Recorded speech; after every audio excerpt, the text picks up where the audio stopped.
I walked up the familiar stone pathway to my childhood home, clutching a gift bag containing the crystal vase I'd spent weeks selecting for my brother Marcus and his fiancée Jessica. The October air carried the scent of fallen leaves and anticipation.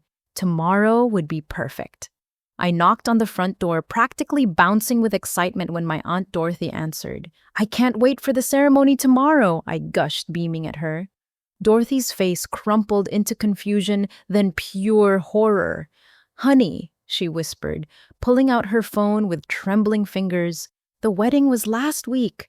My world tilted sideways as she showed me photo after photo. Marcus in his black tuxedo, Jessica radiant in white silk, my parents Linda and Robert beaming with joy, champagne toasts, dancing cake cutting.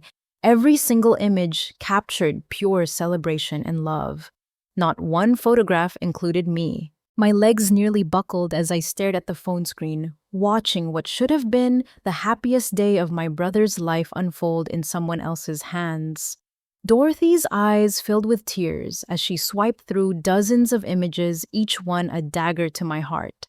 The reception looked magical, held at Riverside Gardens, where we'd attended countless family celebrations throughout our lives. I recognized every face except my own absence. "Where are my parents?" I managed to whisper, my voice barely audible over the thundering of my pulse in my ears. Dorothy gestured toward the living room, her expression shifting from sympathy to something resembling dread. "They're watching television. Gabriella, I thought you knew. I thought maybe you were sick or had work obligations or something came up at the last minute." I stumbled through the hallway past the family photographs lining the walls, past the spot where my high school graduation picture used to hang. The familiar sounds of a football game echoed from the living room, accompanied by my father Robert's occasional commentary and my mother Linda's gentle laughter. They looked so peaceful, their content sprawled across the brown leather sectional that had anchored our family gatherings for 15 years. "Mom, Dad," I said, my voice cracking despite my efforts to stay composed. They both turned toward me with identical expressions of mild surprise, as if I were an unexcited but not unwelcome neighbor dropping by. "Oh, Gabriella," my mother said, muting the television with the remote. "What brings you by today?" The casualness of her tone sent ice through my veins. "The wedding," I said, holding up the gift bag that suddenly felt absurdly heavy. "Marcus and Jessica's wedding, tomorrow. I'm here to help with last-minute preparations." The silence that followed stretched like a rubber band pulled to its breaking point. Then, inexplicably, both of my parents began to laugh. Not gentle chuckles or nervous giggles, but full-throated laughter that echoed off the walls and made my stomach lurch. "Oh, sweetie," my mother gasped between fits of laughter, wiping tears from her eyes. "Didn't we tell you the wedding was moved up? It was last Saturday at 2 o'clock in the afternoon." My father joined in, slapping his knee as if he'd just heard the funniest joke imaginable. "We thought you knew Gabby. Marcus looked so handsome in his tux. Jessica was absolutely gorgeous. The weather was perfect, not a cloud in the sky." "But nobody told me," I said, my voice rising despite my efforts to maintain control. "I've been planning for this day for months. I took time off work. I bought a dress. I have their gift right here." "Didn't we tell you?" my mother repeated, tilting her head as if genuinely trying to remember. "We could have sworn we mentioned it. The venue had a cancellation so they could accommodate us a week earlier. It all happened so fast." My father nodded enthusiastically. The savings were incredible. $2,000 less for the Saturday afternoon slot instead of Sunday evening. Marcus was thrilled about keeping costs down. "Where are they now?" I asked, pulling out my phone to call my brother. "Oh, they left for Hawaii yesterday morning," my mother said, returning her attention to the television. 2 weeks in Maui. Marcus said it was the perfect way to start their marriage, somewhere tropical and romantic. I dialed Marcus's number, listening to it ring once, twice, 3 times before going to voicemail. His cheerful voice chirped about being unavailable and promised to return calls soon. I hung up and immediately called again with the same result. "He's probably on the beach," my father said without looking away from the television screen. "You know how expensive international roaming charges can be. Smart kid keeping his phone off." The room began to spin slightly as the full magnitude of the situation crashed over me. My own family had deliberately planned, executed, and celebrated the most important day of my brother's life without including me. This wasn't a miscommunication or oversight. This was intentional exclusion disguised as forgetfulness. I need to go, I whispered, backing toward the hallway. Drive safely, sweetheart, my mother called after me, already turning the volume back up on the football game. Tell us how the marketing campaign is going next time you visit. I stumbled to my car, my hands shaking so violently that it took 3 attempts to get the key into the ignition. The gift bag sat in my passenger seat like evidence of my own stupidity, a crystal vase that would never grace my brother's home because I hadn't been deemed worthy of giving it to him. The drive back to my apartment felt like traveling through a fog of disbelief. Every red light gave me more time to replay the conversation, searching for clues I might have missed. How could they have forgotten to tell me? How could Marcus not have called personally? How could Jessica not have reached out about bridesmaid duties or bachelorette party planning? The more I thought about it, the more other memories began surfacing like bubbles in a disturbed pond. My father's 60th birthday dinner 3 months ago. I'd learned about it when I saw photos on social media, everyone gathered at his favorite steakhouse downtown. When I'd called to wish him a belated happy birthday, he'd seemed genuinely surprised that I hadn't been there. "We thought you were busy with work," he'd said. "You know how demanding your marketing job can be." But nobody had called to invite me. Nobody had asked about my schedule. Then there was the 4th of July barbecue at my cousin's house.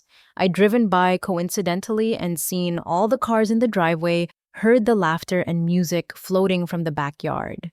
When I'd knocked on the front door, everyone had welcomed me warmly, as if my arrival was expected rather than accidental. "We figured you'd show up eventually," my cousin had said, handing me a plate and pointing toward the food table. But I'd never received an invitation.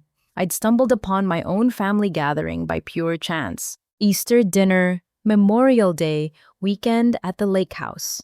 My mother's book club Christmas party, where she'd mentioned that all the family had attended.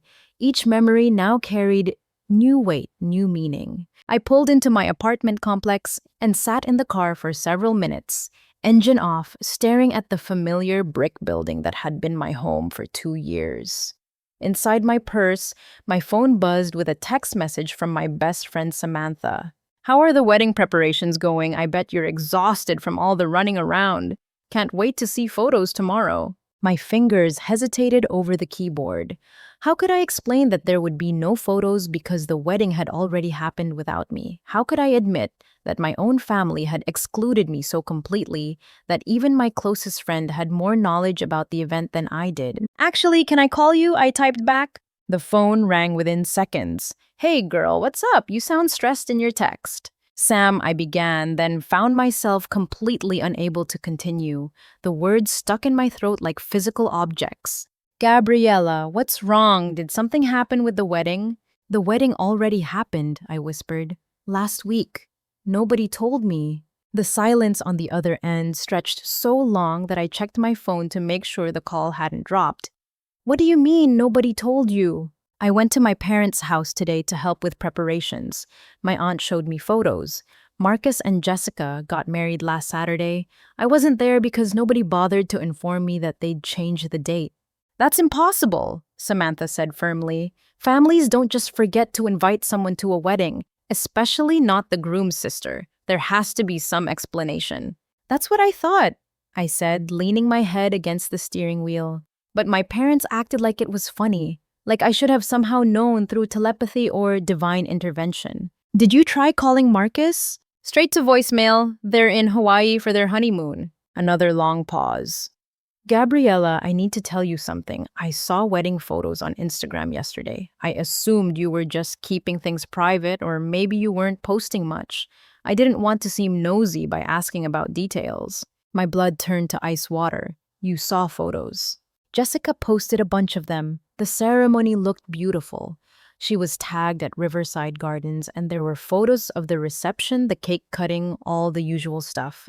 I thought maybe you were the one taking pictures instead of being in them, or maybe you just preferred staying off social media." "Can you still see them?" Hold on, let me check. I could hear Samantha tapping on her phone. Yeah, they're still up. Posted Sunday morning with captions about the best day of her life and being so grateful for family support. Family support. The irony was almost too bitter to process. Sam, can I ask you something else? Have you ever heard anything about Morrison family events that I wasn't included in? What do you mean? Family dinners, holidays, gatherings, anything where people might have mentioned seeing my parents or Marcus, but not me. The pause that followed told me everything I needed to know before Samantha even spoke. Gabriella, I don't want to make you feel worse, but now that you mention it, there have been a few times when mutual friends mentioned seeing your family around town at various events. I always assumed you were there too, or maybe you just weren't interested in those particular gatherings. What kind of events? Church functions, community activities, family, birthday parties. Sarah from work mentioned seeing your mom at some charity fundraiser a few months ago and asked how you enjoyed it. When I told her I didn't know you'd gone, she seemed confused. She said your mom had talked about bringing the whole family. My apartment building suddenly felt like a refuge I needed to reach immediately. I have to go, Sam. I need some time to process this. Do you want me to come over? I can bring wine and we can figure out what's going on. Not tonight, but thank you. I just need to wrap my head around everything. Call me tomorrow, okay? And Gabriella, I'm really sorry this happened. Whatever's going on with your family, you don't deserve to be treated this way. After hanging up, I sat in my car for another 20 minutes, watching other residents come and go from the building.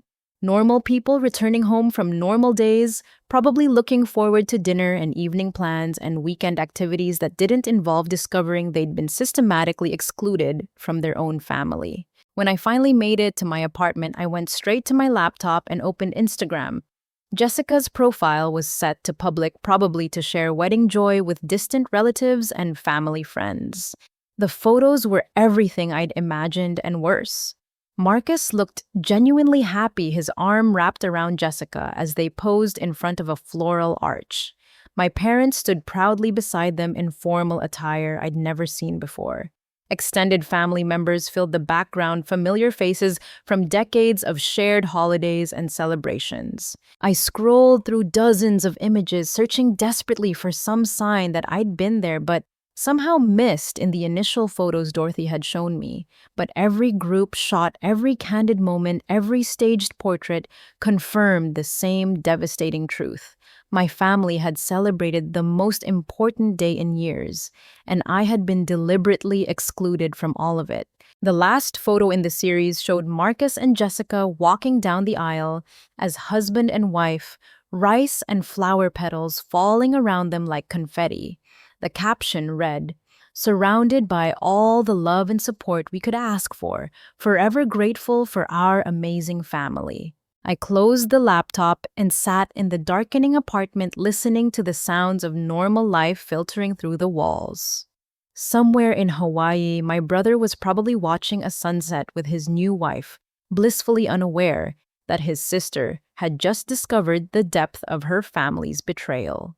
Somewhere in the house where I'd grown up, my parents were probably finishing dinner and settling in for evening television, comfortable in the knowledge that they'd successfully excluded their daughter from the most important family event in recent memory. The gift bag sat on my coffee table, a crystal vase that would never serve its intended purpose, a symbol of love that had nowhere to go.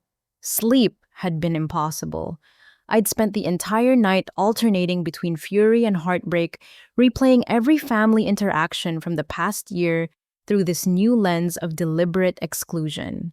By 6 in the morning, I gave up any pretense of rest and headed to work early, hoping that focusing on marketing campaigns and client presentations might provide some temporary relief from the emotional chaos. My office building felt different somehow, as if I were seeing it through new eyes.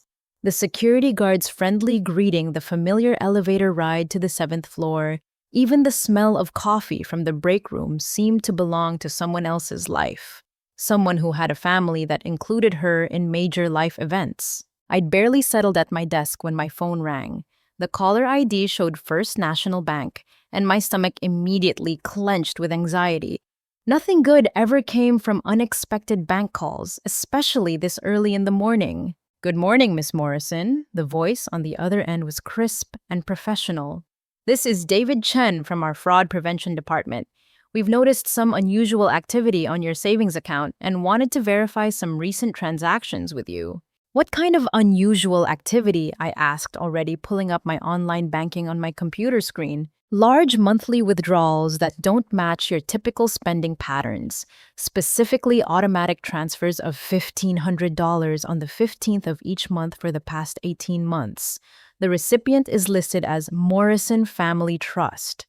We wanted to confirm these are authorized transactions before proceeding with our security review. My hands froze over the keyboard. Morrison Family Trust.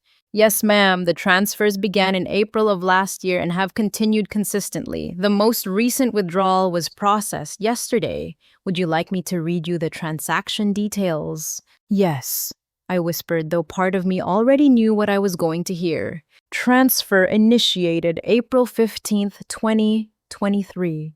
Amount $1,500. Recipient Morrison Family Trust, routing number ending in 7492. This pattern continues monthly through October 14th, 2024. Total amount transferred $27,000. The room began to spin around me. $27,000. More than half of my carefully accumulated savings gone in monthly installments I'd never authorized to an account I'd never heard of. I need to report these transactions as unauthorized, I said, my voice sounding foreign to my own ears. I never set up any automatic transfers to a Morrison Family Trust. I understand this must be concerning, Miss Morrison. We'll need to start a fraud investigation immediately. Can you come into the branch today to file a formal report and review the account access logs? Account access logs. Yes, we'll need to determine how these transfers were initiated. The good news is that all the transactions originated from online banking sessions using your registered email address and correct security credentials. However, if you didn't authorize them, we need to investigate how someone gained access to your account information. After hanging up with the bank, I sat staring at my computer screen for several minutes, trying to process what I just learned. Someone had been systematically draining my savings account for a year and a half. Someone who had access to my email address and banking credentials. Someone who knew enough about my financial situation to take exactly the amount that wouldn't trigger immediate suspicion. The timing suddenly became crystal clear. April 2023 was right after I'd graduated from the MBA program and started my current marketing position. I'd been living with my parents during the final months of school to save money, and they'd helped me set up online banking when I'd had trouble accessing my account on their older computer. Just use my laptop, my mother had said. I'll help you get everything configured properly. She'd sat beside me as I'd entered passwords and security questions, claiming she wanted to learn about online banking for her own account. My father had hovered nearby, making helpful suggestions about password strength and account security. They'd helped me all right, helped themselves to 18 months of unauthorized access to my money. I called the bank back immediately. David, this is Gabriella Morrison again. I need to know exactly how these transfers were set up. Can you trace the IP address or location where they were initiated? I can pull that information during the fraud investigation. Are you able to come in this morning? The sooner we start the formal process, the better chance we have of recovering the funds and preventing further unauthorized access. I'll be there within the hour. The drive to the bank felt surreal, like navigating through a nightmare where nothing made sense.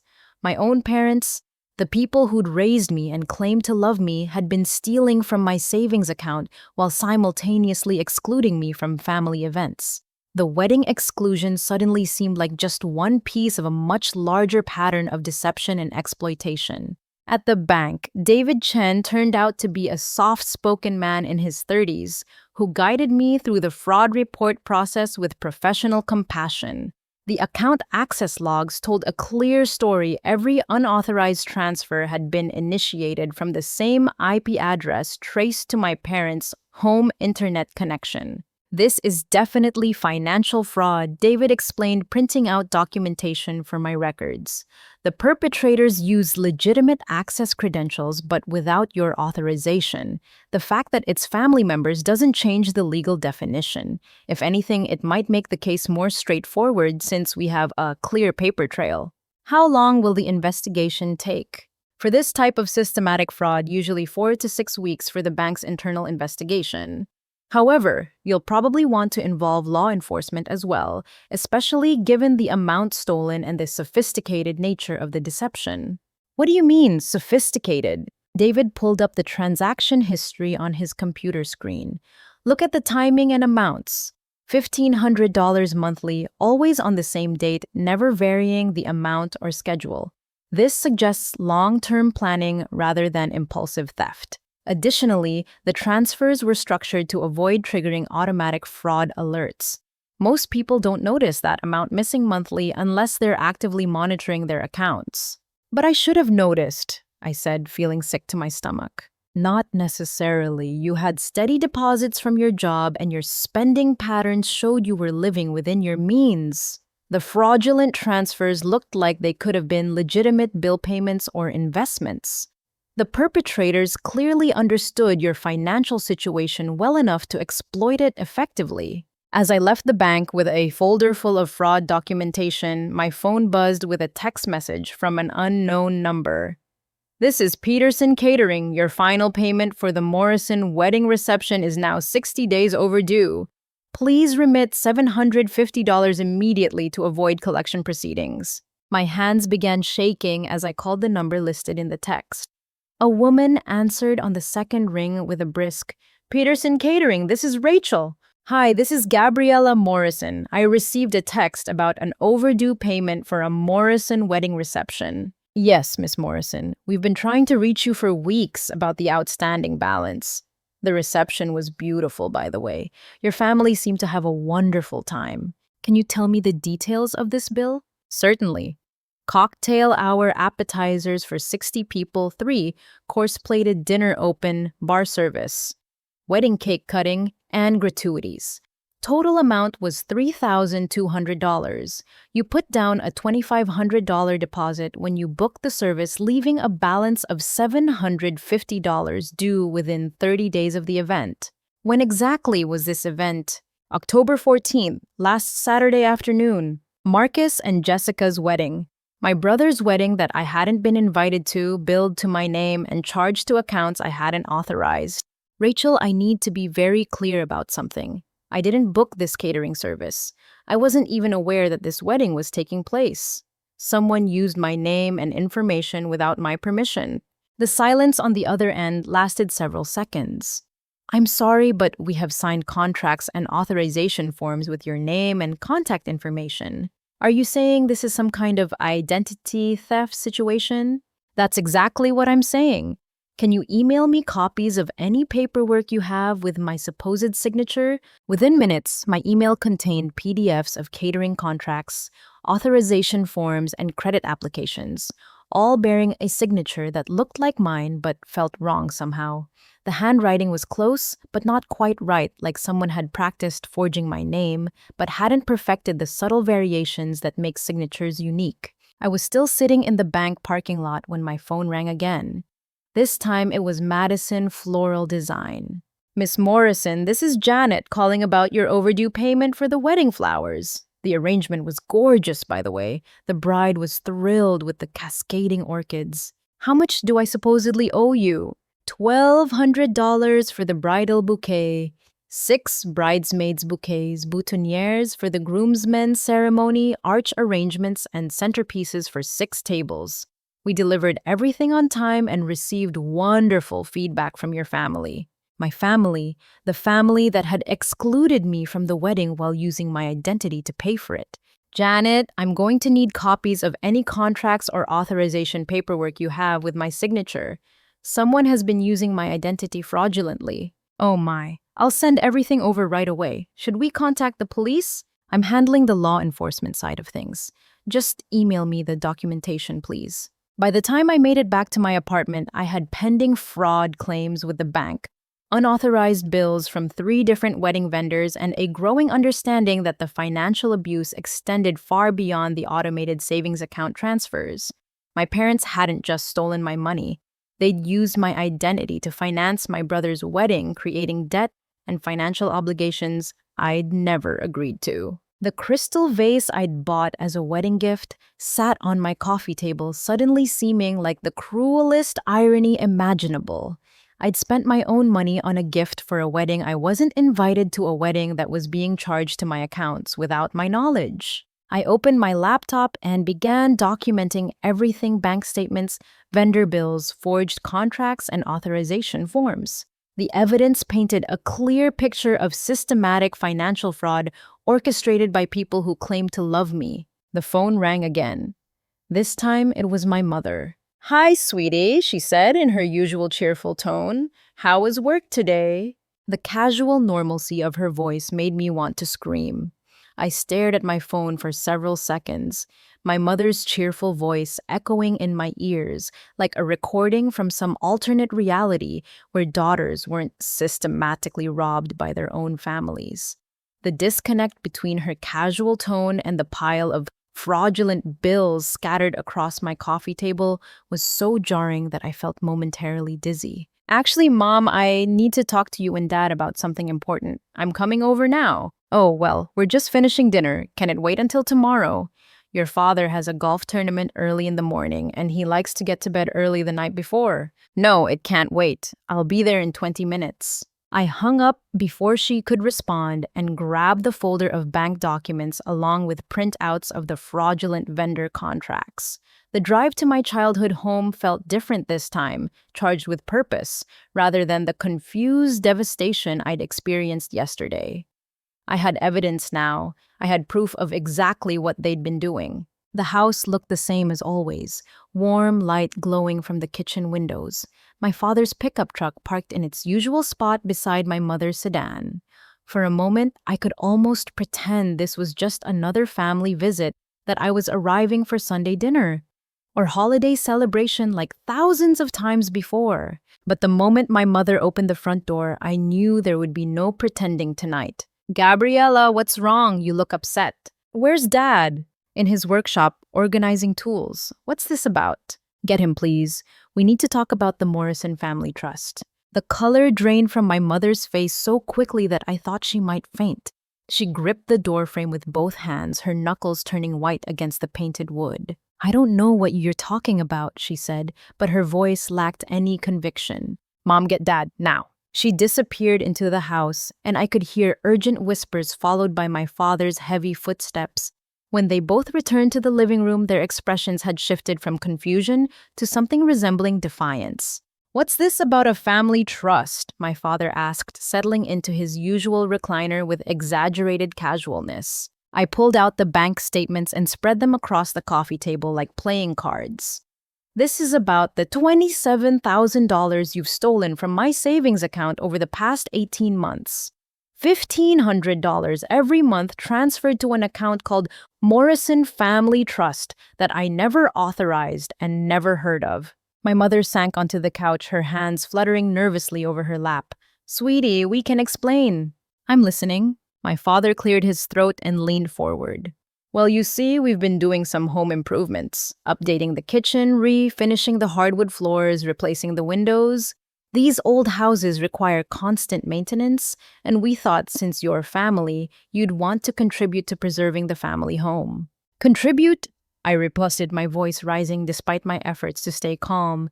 "You stole my online banking information and set up unauthorized transfers. That's not contributing. That's theft." "Now hold on," my father said, his voice taking on the authoritative tone he'd used when I was a child. "Family members support each other. We raised you, fed you, put you through college. A little help with home maintenance is the least you could do."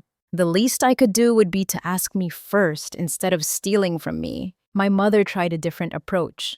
"Gabriella, honey, we knew if we asked, you'd probably say no. You've always been so careful with your money, so focused on your own savings goals. We thought if we just took a little each month, you wouldn't even notice, and we could surprise you with how beautiful the house looks." I stared at her in amazement. You thought I wouldn't notice $27,000 missing from my account. Well, you do make good money at that marketing job, my father said, and you don't have a mortgage or children to support. We figured you had plenty to spare. The sheer audacity of their reasoning left me temporarily speechless. They'd decided unilaterally that I had money to spare, stolen it without permission, and were now acting as if their theft was actually a favor to me. There's more, I said, pulling out the vendor bills. Peterson, catering, Madison, floral design, Riverside Gardens venue rental. You used my identity to book and partially finance Marcus's wedding. The wedding you didn't invite me to. This time, my parents exchanged a look that clearly communicated something I wasn't meant to understand. Those vendors made mistakes, my mother said quickly. We never told them to bill you for anything. I have signed contracts with my name on them. Forged contracts. Now you're being ridiculous, my father said, standing up and beginning to pace around the room. Why would we forge your signature? Marcus paid for his own wedding. Then why do I have bills for catering, flowers, and venue rental? Billing errors, my mother insisted. These wedding vendors probably mix up paperwork all the time. I pulled out my phone and called Peterson. Catering, putting the call on speaker before anyone could object. Peterson Catering, this is Rachel. Rachel, this is Gabriella Morrison again. I'm sitting here with my parents and they're claiming they never authorized any catering services to be billed to my name. Can you clarify who actually booked your services for the Morrison wedding on October 14th? Certainly, we have detailed records. The initial booking was made by Linda Morrison, who identified herself as the mother of the groom. She provided your contact information and said you would be handling the financial arrangements as a gift to your brother. We have a signed contract with authorization for charges to be billed to accounts in your name. I looked directly at my mother, who had gone pale again. Linda Morrison, that's you, Mom.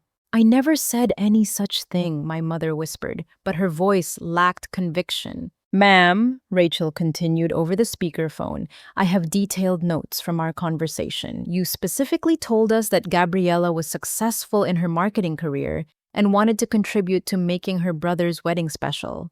You said she was too modest to take credit publicly, but would handle the financial side as her gift to the couple. Thank you, Rachel, I said, ending the call. The silence in the room felt suffocating. My parents sat frozen, caught in a lie so obvious that even they seemed to realize there was no way to explain it away. So, let me understand this correctly, I said, my voice steady despite the fury building inside me. You stole my banking information to fund home renovations I never agreed to. You used my identity to help pay for a wedding you didn't invite me to. And now you're sitting here acting like I'm unreasonable for objecting to being robbed by my own family.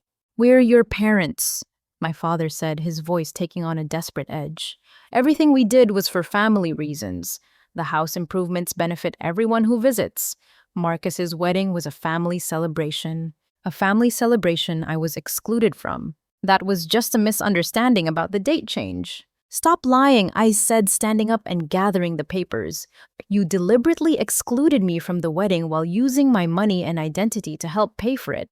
This isn't some series of innocent mistakes. This is systematic fraud and abuse. My mother began crying, the kind of theatrical tears she'd used to manipulate situations when I was growing up. We never meant to hurt you, sweetheart. We just thought you'd understand that family helps family. Family doesn't steal from family, Mom. Family doesn't exclude members from major celebrations while robbing them blind. What do you want us to do? My father asked, his voice shifting to anger. Pay you back, fine. We'll send you some money when we can afford it. When you can afford it, you've been spending my money for 18 months. Where do you think I should get my stolen savings back from? Don't take that tone with me, young lady, my father snapped. We're still your parents, and you still owe us respect. I looked around the living room where I'd spent countless hours as a child playing board games and watching television and feeling safe in the knowledge that my family loved me. The furniture looked the same. The family photos still lined the mantelpiece, but everything felt alien now, like visiting a museum of someone else's memories. I'm going to report this to the police, I said calmly. Bank fraud, identity theft, forgery. You've committed multiple felonies, and there's documented evidence of all of it. You wouldn't, my mother gasped. We're your family. You should have thought about that before you decided to rob me. I headed toward the door, then turned back for one final look at the people who had raised me and claimed to love me. The really sad part is that if you'd just asked, I probably would have helped with reasonable expenses. I would have contributed to home improvements if you'd presented a fair plan. I would have happily paid for wedding flowers or catering as a gift to Marcus if I'd been included in the planning. My father's voice followed me to the door. Gabriella, don't do anything you'll regret. Family problems should stay within the family. You should have thought about that before you made this a legal problem, I replied, walking out into the cool October evening. As I drove home, my phone buzzed with incoming calls from both parents. I let them go to voicemail, not ready to hear whatever combination of threats, guilt trips, and false apologies they might be preparing. The documentation in my passenger seat felt like a weight lifted rather than a burden carried. For the first time in 24 hours, I knew exactly what I needed to do. The people who had raised me had chosen to see me as a financial resource rather than a daughter. They'd systematically excluded me from family life while exploiting my trust and stealing my money. The hurt of that betrayal ran deeper than any specific dollar amount, but at least now I had a clear path forward. Tomorrow, I would file police reports and fraud claims. Tonight, I would call my attorney and begin the process of seeking justice. My family had taught me a valuable lesson about the difference between people who claim to love you and people who actually protect your well-being. It was a lesson I would never forget. The next morning arrived gray and overcast, matching my mood as I sat in the waiting room of Harrison and Associates law firm. I'd found William Harrison through online reviews and a recommendation from my bank's fraud department. His office occupied the 15th floor of a downtown building with floor-to-ceiling windows overlooking the city where I'd grown up and thought I understood my place in the world. William Harrison turned out to be a man in his early 50s with kind eyes behind wire-rimmed glasses and the sort of calm demeanor that suggested he'd seen every possible variation of human betrayal. His office walls displayed law degrees from respected universities and certificates from various professional organizations. But what impressed me most was the way he listened without judgment as I explained the situation. Family financial fraud is unfortunately more common than most people realize, he said, taking notes as I walked through the timeline of events. The emotional component makes these cases particularly devastating for victims, but the legal aspects are often straightforward. What you're describing constitutes multiple felony charges. He spread my documentation across his mahogany desk, meaning bank statements and vendor contracts, with the practiced eye of someone who'd built a career on financial crimes. Identity theft, wire fraud forgery, and unauthorized access to financial accounts. The systematic nature of the thefts actually works in your favor from a legal standpoint because it demonstrates clear intent rather than impulsive behavior. What kind of consequences are we talking about? For this level of financial fraud, your parents could face significant prison time if convicted. The total amount stolen exceeds $25,000, which elevates the charges to Class C felonies in this state. Each count carries a potential sentence of 2 to 10 years, and multiple counts could run consecutively. The weight of what he was describing settled over me like a heavy blanket. I'd been focused on recovering my money and holding my family accountable, but the reality of my parents potentially facing decades in prison felt surreal. However, William continued, many family fraud cases are resolved through plea agreements that involve full restitution plus damages rather than maximum prison sentences. The key is documenting everything thoroughly and demonstrating that you're serious about pursuing justice. My phone rang while we were reviewing the forged vendor contracts. The caller ID showed a number I didn't recognize, but something about the timing felt ominous. Miss Morrison, this is Crystal at Elegant Photography. We've been trying to reach you about the outstanding balance for the Morrison wedding photography package. I looked at William, who gestured for me to put the call on speaker. How much do I supposedly owe? $1,800 for the premium package with ceremony coverage, reception photos, and edited digital gallery. We delivered over 300 beautiful images, and the family seemed thrilled with our work. Crystal, I need to ask you the same question I've been asking other vendors. Who actually booked your services? Let me check our records. The initial consultation was scheduled by Linda Morrison, who said she was coordinating vendors for her son's wedding. She provided your contact information and explained that you preferred to handle financial arrangements directly rather than going through the bride's family. William was already taking notes, adding elegant photography to the growing list of fraudulent charges. She told us you were in marketing and understood the importance of professional photography for documenting family milestones. Very sweet of you to gift such an expensive package to your brother. After ending the call, William leaned back in his leather chair and studied the expanding file of evidence.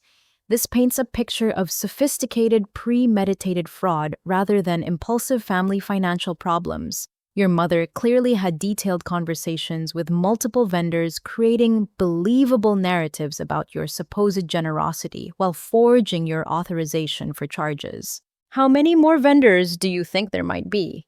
Given the scope of what we've discovered so far, I'd estimate there are probably additional charges we haven't uncovered yet. Wedding venues typically require multiple service providers catering flowers, photography, music, transportation, possibly videography or specialty lighting. Each vendor represents a potential fraudulent charge. As if summoned by his words, my phone rang again. This time, it was Harmony Musicians calling about an overdue payment for ceremony and reception music services. Then, Riverside Gardens called about the balance on venue rental and setup fees. Each conversation followed the same pattern my mother Linda had booked. Services provided my contact information and created stories about my desire to contribute financially to my brother's wedding celebration. By lunchtime, the total amount of fraudulent charges had climbed to over $8,000 beyond the stolen savings account transfers. William's assistant Margaret had created a spreadsheet tracking each vendor, the services provided, the amount owed, and the documentation proving I'd never authorized any of the charges. The good news, William explained as we reviewed the growing list, is that each fraudulent charge represents a separate count of identity theft and forgery. The prosecution will have overwhelming evidence of systematic criminal behavior. What about recovering the money? We'll file civil suits against your parents for full restitution of the stolen savings, plus all fraudulent charges, plus interest and legal fees. We can also pursue punitive damages, given the deliberate and systematic nature of the fraud. Will they be able to pay that much? William pulled up property records on his computer. Your parents own their home outright, worth approximately $230,000 based on recent comparable sales in their neighborhood. They also have retirement accounts and other assets that can be seized to satisfy judgments. The challenge won't be recovering the money. It will be dealing with the emotional aftermath of pursuing legal action against family members. I've already crossed that bridge, I said firmly. They made this choice when they decided to rob me instead of treating me like family. Good. Victims who waver or feel guilty about prosecution often end up being re-victimized by the same people. Your parents have demonstrated that they view you as a financial resource rather than a daughter. That pattern won't change without serious legal consequences. Margaret knocked on the door and entered with a concerned expression. I'm sorry to interrupt, but Miss Morrison has another call from someone claiming she owes money for wedding services. This time, it's about transportation. Luxury limousine services had provided a vintage Rolls-Royce for the bride and groom, plus a party bus for the wedding party. Another $2,200 charged to accounts in my name without my authorization. The driver mentioned that Linda Morrison had specifically requested premium vehicles because Gabriella wanted everything to be perfect for her baby brother's special day. That brings the total fraudulent charges to over $10,000. William calculated, updating his notes. Combined with the stolen savings, we're looking at approximately $37,000 in damages before interest and legal fees. What's the next step? We file criminal complaints with the police department and formal fraud reports with the FBI, since this involves wire fraud across state lines with some of the vendor payments. We also file civil suits for full restitution and begin the process of placing liens on your parents' assets to secure eventual recovery. How long will all this take? Criminal prosecution typically takes 6 months to 2 years, depending on whether your parents accept plea agreements or demand jury trials. Civil recovery can happen faster if they agree to settle, or it might take several years if they fight the judgments. As I prepared to leave William's office with a clear legal strategy and a thick folder of documentation, my phone buzzed with a text message from my brother Marcus. Just got back from Hawaii. Mom says you're causing drama about wedding bills. Can we talk before this gets out of hand? I showed the message to William, who read it with a grim expression. Classic manipulation tactic. They're trying to frame this as you causing drama rather than them committing crimes. Your brother is probably being fed a version of events that makes you look unreasonable. Should I talk to him? That's your choice, but I'd recommend having any conversation in writing rather than over the phone. Text messages or emails create documentation, and verbal conversations can be misremembered or deliberately misrepresented later. I texted Marcus back. Nothing dramatic about expecting family members not to steal my money or use my identity fraudulently. If you want to talk, you can start by explaining why you didn't invite me to your wedding. His response came quickly. We told you about the date change. You must have missed the message. There was no message. Check your phone records if you think you called or texted me about any date change. A longer pause, then, maybe Mom and Dad were supposed to tell you. I was busy with wedding planning. Too busy to personally invite your own sister to the most important day of your life. This time, the pause stretched for nearly an hour before he responded. Look, I don't know all the details about what happened. Can we meet for coffee and figure this out like adults? I looked at the message for several minutes before typing back. Marcus, I've discovered that Mom and Dad stole over $27,000 from my savings account and used my identity to charge wedding vendors without my permission. This isn't a misunderstanding we can resolve over coffee. This is systematic fraud that requires legal resolution. You're really going to call the police on our parents. I'm really going to hold them accountable for multiple felonies. If you were involved in planning the fraudulent charges, you might want to consult an attorney yourself. No response came to that message. As I drove home from William's office, I felt something I hadn't experienced since this nightmare began: a sense of control. The legal system would provide justice where family loyalty had failed. My money would be recovered, my credit would be restored, and my parents would face consequences proportionate to their crimes. The people who had raised me had taught me that family members exploit each other when given the opportunity. Now I was going to teach them that actions have consequences, even when those actions are committed by people who claim to love you. The documentation in my briefcase represented more than evidence of financial fraud. It represented proof that I deserved better treatment than I'd received, and that I was willing to fight for the respect and honesty that should have been given freely. Tomorrow, I would file criminal complaints and begin the formal process of seeking justice. Tonight, I would sleep peacefully for the first time since discovering my family's betrayal, knowing that I was finally taking action to protect myself rather than hoping for changes that would never come. The next morning brought an unexpected assault that began before I'd even finished my first cup of coffee. My phone started ringing at 7:30 with calls from relatives I hadn't heard from in months, each one delivering variations of the same message: I was being unreasonable, vindictive, and cruel, to consider legal action against my loving parents who had only made innocent mistakes. The first call came from my cousin, Jennifer, Linda's sister's daughter, who lived 3 states away but somehow had detailed knowledge of yesterday's events. Gabriella, I just got off the phone with Aunt Linda and I'm shocked by what I'm hearing. She's absolutely devastated that you're threatening to have them arrested over some misunderstanding about money. Jennifer, it's not a misunderstanding. They stole over $27,000 from my savings account and used my identity to commit fraud. But they're your parents, Gabby. Family helps family. Maybe they should have asked first, but calling the police seems extreme. The conversation continued for 20 minutes, with Jennifer alternating between expressing sympathy for my situation and suggesting that I was overreacting to normal family financial dynamics.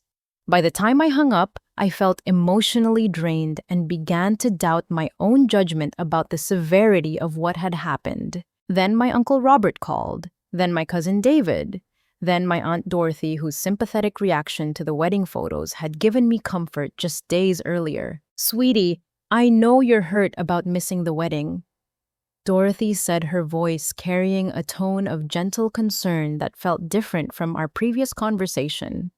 But Linda explained that it was just a miscommunication about the date change. These things happen in busy families. "Aunt Dorothy, you were there when I found out. You saw how shocked I was. You know this wasn't a miscommunication." "Well, I wasn't involved in the planning details. Maybe Linda tried to reach you and the message didn't get through. You know how unreliable cell phone service can be sometimes." The shift in her perspective was so dramatic that I felt like I was talking to a different person. 3 days earlier, she'd been horrified by my exclusion from the wedding. Now she was making excuses for my parents and suggesting that technology failures were responsible for my absence from my brother's most important day. What about the financial issues? Did my mother mention that they've been stealing from my bank account? She said there was some confusion about automatic payments for home improvements. Nothing that can't be worked out within the family. Confusion, they stole $27,000 without my permission. "Gabriella, honey, maybe you should take a step back and think about whether you really want to destroy family relationships over money. Your parents love you, and I'm sure they're willing to make things right." After ending the call with Dorothy, I realized what was happening. My mother, Linda, had launched a systematic campaign to control the narrative, reaching out to extended family members and presenting herself as a confused, loving parent, being victimized by an ungrateful daughter's vindictive overreaction. The calls continued throughout the morning and into the afternoon. Each relative had been given slightly different versions of events, but all the stories shared common themes. The wedding exclusion was an innocent mistake, the financial issues were minor family misunderstandings, and I was being cruel and unreasonable to involve outsiders in private family matters. My cousin Patricia, who I'd been close to growing up, delivered perhaps the most painful conversation. "I'm really disappointed in you, Gabby. Aunt Linda is practically having a nervous breakdown worrying about you having them arrested. She says you've changed since you started making good money at that marketing job, like you think you're better than the family now." "Patricia, they stole tens of thousands of dollars from me while excluding me from family events. How is that me thinking I'm better than anyone? Maybe they made some mistakes, but threatening prison time seems vindictive. Uncle Robert says you're acting like you don't care if you destroy the whole family over some money that you probably wouldn't have missed anyway." The casual dismissal of my financial losses as "some money that you probably wouldn't have missed anyway" revealed how successfully my parents had minimized the scope of their theft. They weren't telling people about the systematic nature of the fraud or the significant amounts involved. "Patricia, would you be okay with someone stealing $30,000 from your savings account?" $30,000, Linda said it was more like a few $100s for house repairs. "She's lying to you. I have bank records showing 18 months of unauthorized $1,500 monthly transfers. Are you sure you didn't forget that you agreed to help with something you've always been kind of scattered about financial details?" The accusation stung because it contained enough truth to feel plausible. I had been trusting with family members about financial information, sharing details about my income and savings goals during casual conversations. That trust had been weaponized against me, and now my scattered approach to financial privacy was being used to suggest that I might have forgotten authorizing significant ongoing payments. By evening, I had received 17 phone calls, 12 text messages, and 6 Facebook messages from various family members. The consistent messaging was clearly coordinated. I was being portrayed as an unstable, vindictive person who was attacking loving parents over minor misunderstandings. The most devastating blow came from my brother Marcus, who called just after dinner. Gabby, what the hell are you doing? Mom is crying constantly. Dad can barely function. And now you've got the whole family thinking you're having some kind of mental breakdown. Marcus, I'm pursuing legal action because our parents committed multiple felonies against me. This has nothing to do with mental breakdowns and everything to do with holding people accountable for their crimes. Crimes, Jesus, Gabby, listen to yourself. These are our parents, not some random strangers who mugged you. Our parents who excluded me from your wedding while using my money and identity to help pay for it. Look, I'm sorry you missed the wedding, I really am. But Mom explained that they tried to reach you about the date change and couldn't get through. As for the money stuff, they're willing to work out a payment plan to cover whatever they borrowed. Borrowed? They stole it, Marcus. They forged my signature on vendor contracts. They accessed my bank account without permission for 18 months. Maybe they should have asked first, but you're talking about sending them to prison over family financial help. Do you realize how insane that sounds? The conversation deteriorated from there, with Marcus growing increasingly angry and accusatory. He suggested that my marketing job had given me an inflated sense of self-importance, that I was jealous of his marriage and trying to sabotage his happiness, and that my threats against our parents proved I'd become a completely different person from the sister he'd grown up with. Jessica thinks you're having some kind of breakdown from work stress, he said near the end of the call. Maybe you should talk to a therapist about why you're trying to destroy the family instead of working things out like an adult. Marcus, our parents committed fraud and identity theft. Those are serious crimes regardless of family relationships. Whatever, Gabby, when you come to your senses and realize what you've done to this family, don't expect everyone to just welcome you back with open arms. Some things can't be forgiven. After he hung up, I sat in my apartment feeling completely isolated and questioning my own perceptions of events. 17 family members couldn't all be wrong, could they? Maybe I was overreacting to what amounted to poor communication and financial boundary violations rather than deliberate crimes. Then I looked at the stack of documentation from William's office, bank statements showing systematic, unauthorized transfers, vendor bills with forged signatures, contracts I had never seen before, authorizing charges I'd never agreed to. The evidence was overwhelming and objective regardless of how many family members wanted to reframe the situation. My phone buzzed with a text message from Jessica, my new sister-in-law, whom I'd never actually met in person. Gabby, I don't know you well, but I'm concerned about what Marcus is telling me about your behavior lately. Family is everything, and whatever problems exist can be worked out with love and communication instead of lawyers and police. Your parents are good people who love you. Please reconsider this destructive path before you do permanent damage to relationships that matter more than money. I stared at the message for several minutes before responding. Jessica, I wasn't invited to your wedding, but my identity was used to help pay for it without my permission.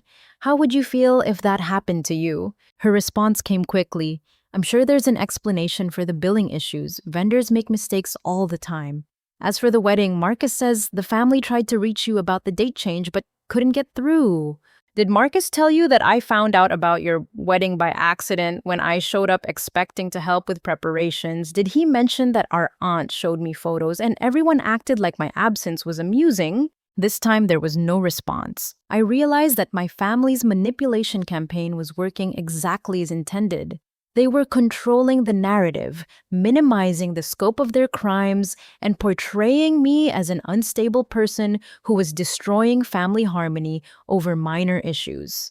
Extended family members who weren't present for the actual events were believing their version of events and pressuring me to abandon my pursuit of justice. The isolation felt suffocating, but the evidence in my possession remained objective and overwhelming. Whether 17 family members believed their lies or 1,700 family members believed them, the bank records and forged contracts told the truth about what had really happened.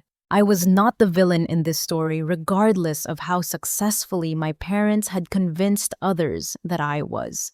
The stress of the family manipulation campaign began affecting my work performance in ways I couldn't hide.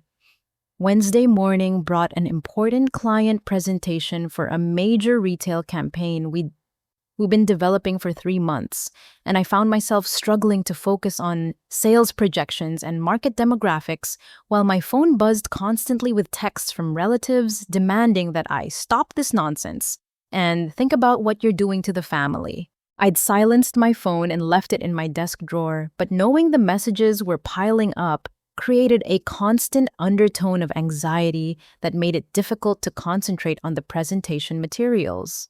My supervisor, Patricia Chen, had assembled key team members and representatives from the client company, making this exactly the wrong time for personal distractions to interfere with professional responsibilities. The demographic analysis shows strong engagement potential in the 18 to 34 age bracket, I said, advancing to the next slide, then completely losing my train of thought as I stared at charts I'd created but couldn't remember the significance of. Gabriella, Patricia prompted gently, the 18 to 34 engagement metrics. Yes, right, the metrics show. I fumbled with my notes, trying to relocate my place in the presentation while 15 people waited patiently for information I should have been able to deliver confidently. Perhaps we should take a 5-minute break, Patricia suggested, her tone professionally neutral, but her expression concerned. During the break, she pulled me aside into an empty conference room. Is everything okay? You seem distracted today, which isn't like you. This presentation is crucial for maintaining our relationship with this client.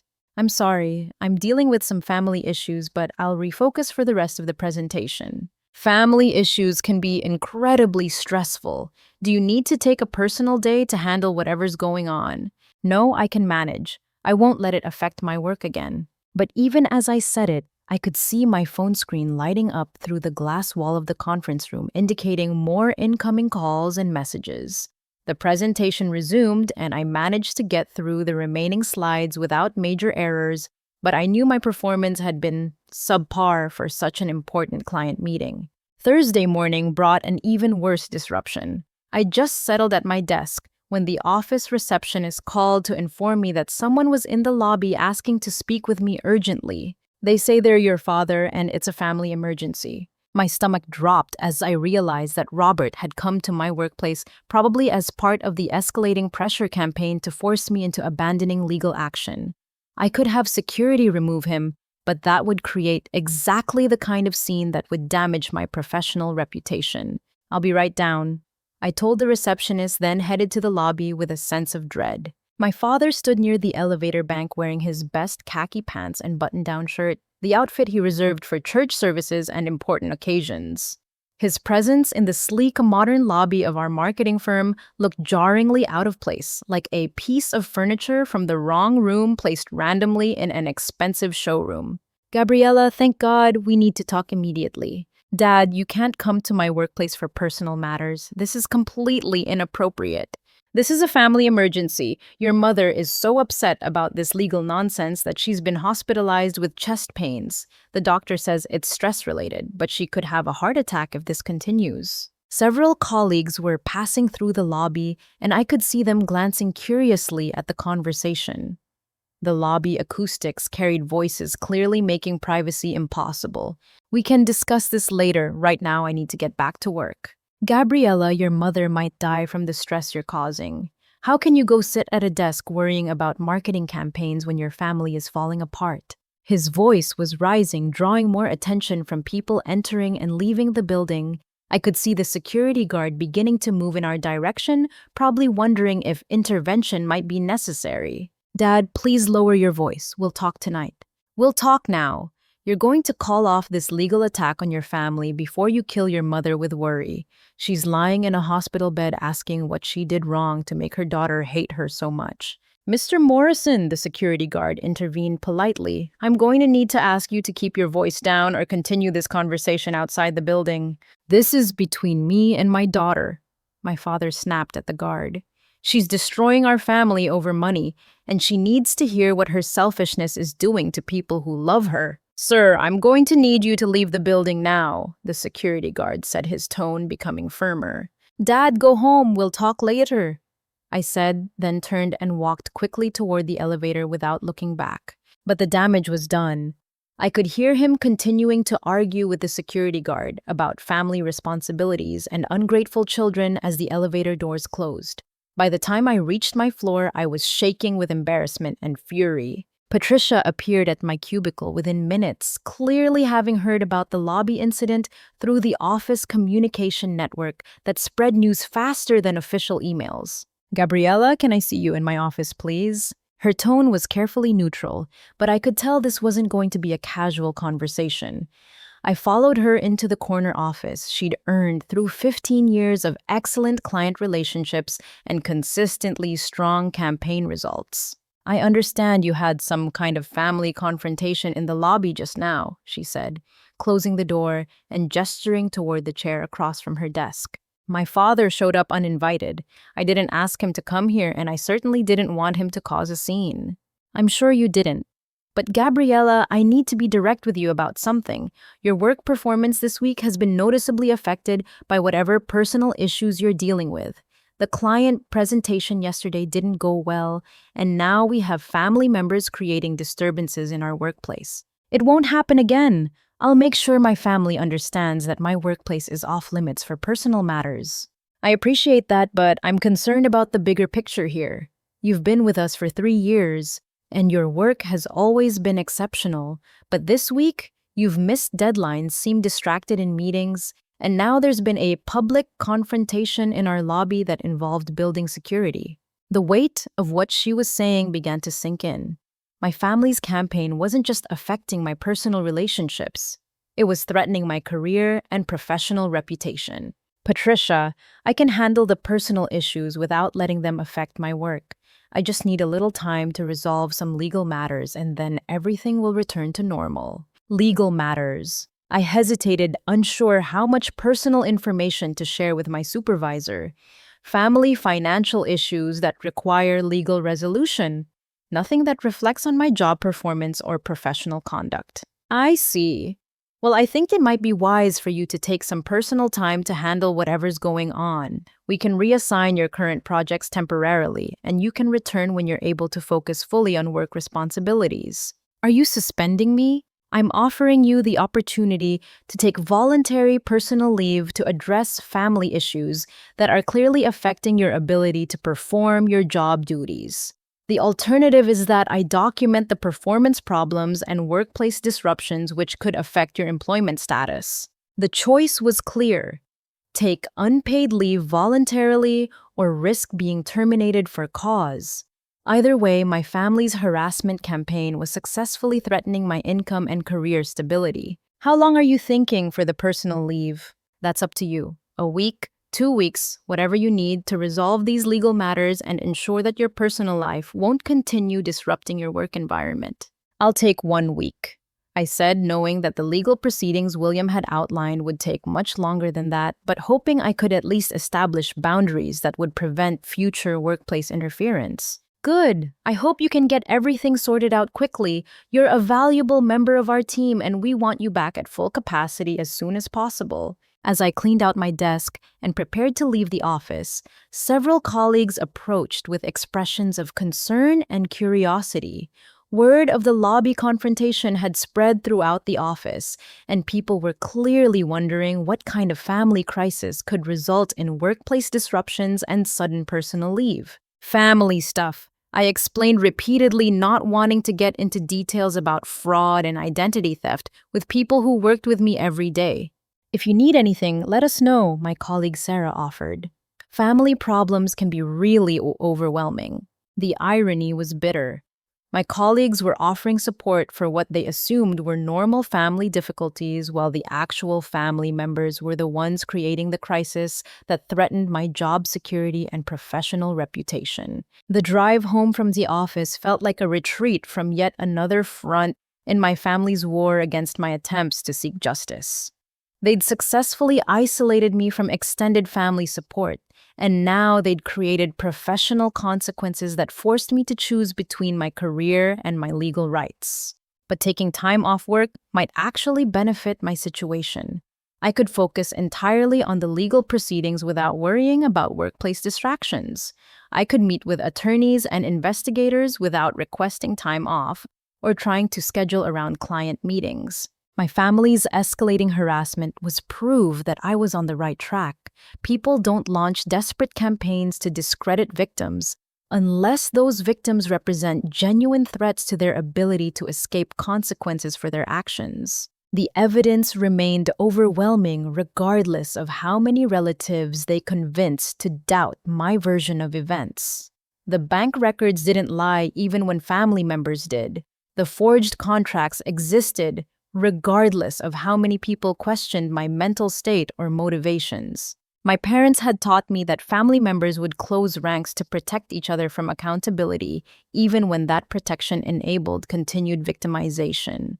Now, I was learning that seeking justice sometimes requires accepting isolation from people who prioritize family loyalty over truth and fairness. It was a painful lesson, but a necessary one. Friday evening brought what I hoped would be one final attempt at family reconciliation. My mother, Linda, called, her voice subdued and shaky, asking if I would come to dinner on Sunday to work everything out like a family should. Your father and I have been talking, and we want to make this right, Gabriella. We never meant to hurt you, and if you'll just give us a chance to explain everything properly, I think we can find a solution that works for everyone. The exhaustion in her voice sounded genuine, and for a moment I allowed myself to hope that the legal pressure and family drama had finally convinced them to acknowledge their crimes and agree to reasonable restitution. What kind of solution are you thinking about? We can discuss payment arrangements for any money you feel we owe you, and we can clear up these vendor billing issues. Your father thinks we can have everything resolved within a few months without involving lawyers or police. The phrase, any money you feel we owe you, was telling, but I decided to give them one final opportunity to do the right thing without criminal prosecution. Okay, I'll come to dinner Sunday at 6, but I want to be clear that this is about them acknowledging what they did and agreeing to full restitution. This isn't about me accepting partial responsibility or pretending their crimes were innocent mistakes. Of course, sweetheart, we just want our family back together. Sunday dinner had been a weekly tradition throughout my childhood. A time when we'd gather around the kitchen table to share news about school and work, plan family activities, and maintain the connections that I'd believed made us a close, loving family. As I drove to my parents' house that evening, I tried to recapture some of the warmth and security those dinners had once represented. The familiar smells of roast chicken and vegetables greeted me when Linda opened the front door, and for a moment it felt like stepping back into a time before everything had become twisted and hostile. The dining room table was set with the good china my mother reserved for special occasions, complete with cloth napkins and the centerpiece she'd inherited from her own mother. "Gabriella, you look thin," my mother said, embracing me in the kind of hug that had comforted me through childhood disappointments and teenage heartbreaks. "I've been so worried about you this week." "I'm fine, Mom, just ready to resolve this situation." My father emerged from the living room wearing his best casual shirt, the one he typically saved for church and family photographs. "There's my girl," he said warmly, as if the previous week of harassment and manipulation had never happened. "Where's Marcus?" I asked, noticing only 3 place settings on the table. "Oh, he and Jessica had other plans tonight," my mother said quickly, "but they send their love and hope we can work everything out." We sat down to dinner, and my parents made casual conversation about neighborhood news, the weather, and upcoming holiday plans. The normalcy felt surreal after days of legal consultations and criminal fraud documentation. "This chicken is delicious, Mom," I said, trying to maintain the peaceful atmosphere while we worked toward discussing the serious issues. "Your grandmother's recipe," she replied. "I thought it might remind you of family traditions and how much we all mean to each other." As we finished the main course, my father cleared his throat and adopted a more serious expression. "Gabriella, your mother and I have been doing a lot of thinking this week. We realize we made some mistakes with how we handled financial matters, and we want to make things right." "I'm listening." "We're prepared to pay you back for any money you feel was taken inappropriately from your account. We can set up a payment plan of $500 per month until you're satisfied with what you've received." I calculated quickly.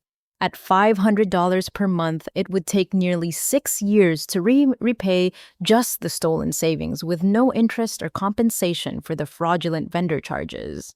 Dad, they stole $27,000 from my savings account alone, plus over $10,000 in fraudulent vendor charges. $500 a month for 6 years doesn't even cover the principal amount, much less interest or legal fees. Well, we think some of those vendor charges might be billing errors, my mother interjected. We never told anyone to bill you for wedding expenses. I have recordings of vendor representatives saying you specifically provided my contact information and told them I was handling financial arrangements. Maybe there were some misunderstandings, my father said, but the important thing is that we're willing to work with you on reasonable repayment. Reasonable repayment would be full restitution of everything stolen, plus interest, plus legal fees, plus compensation for the credit damage and emotional distress. My parents exchanged a look across the table, and I could see their expressions shifting from conciliatory to defensive. Gabriella, you need to be realistic about what we can afford, my mother said. We're on fixed incomes, and demanding huge lump sum payments isn't fair to us. What's not fair is stealing my money for 18 months while excluding me from family events.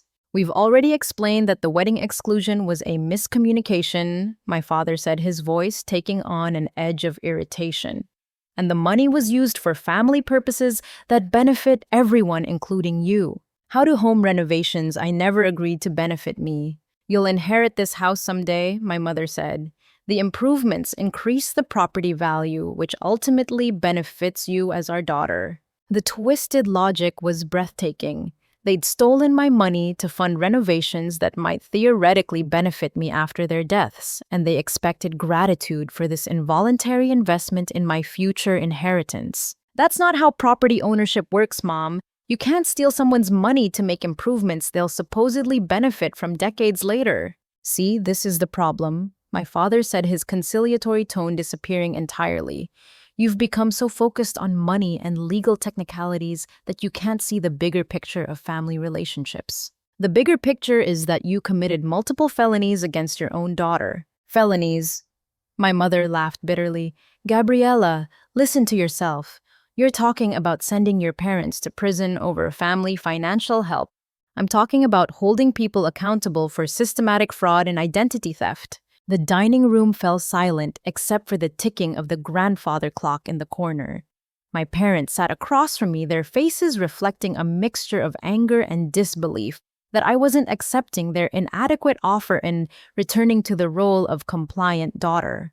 You know what I think, my father said finally. I think this marketing job has given you delusions of grandeur. You make a little money and suddenly you think you're too good for your family. This has nothing to do with my job or income level. Of course it does, my mother chimed in.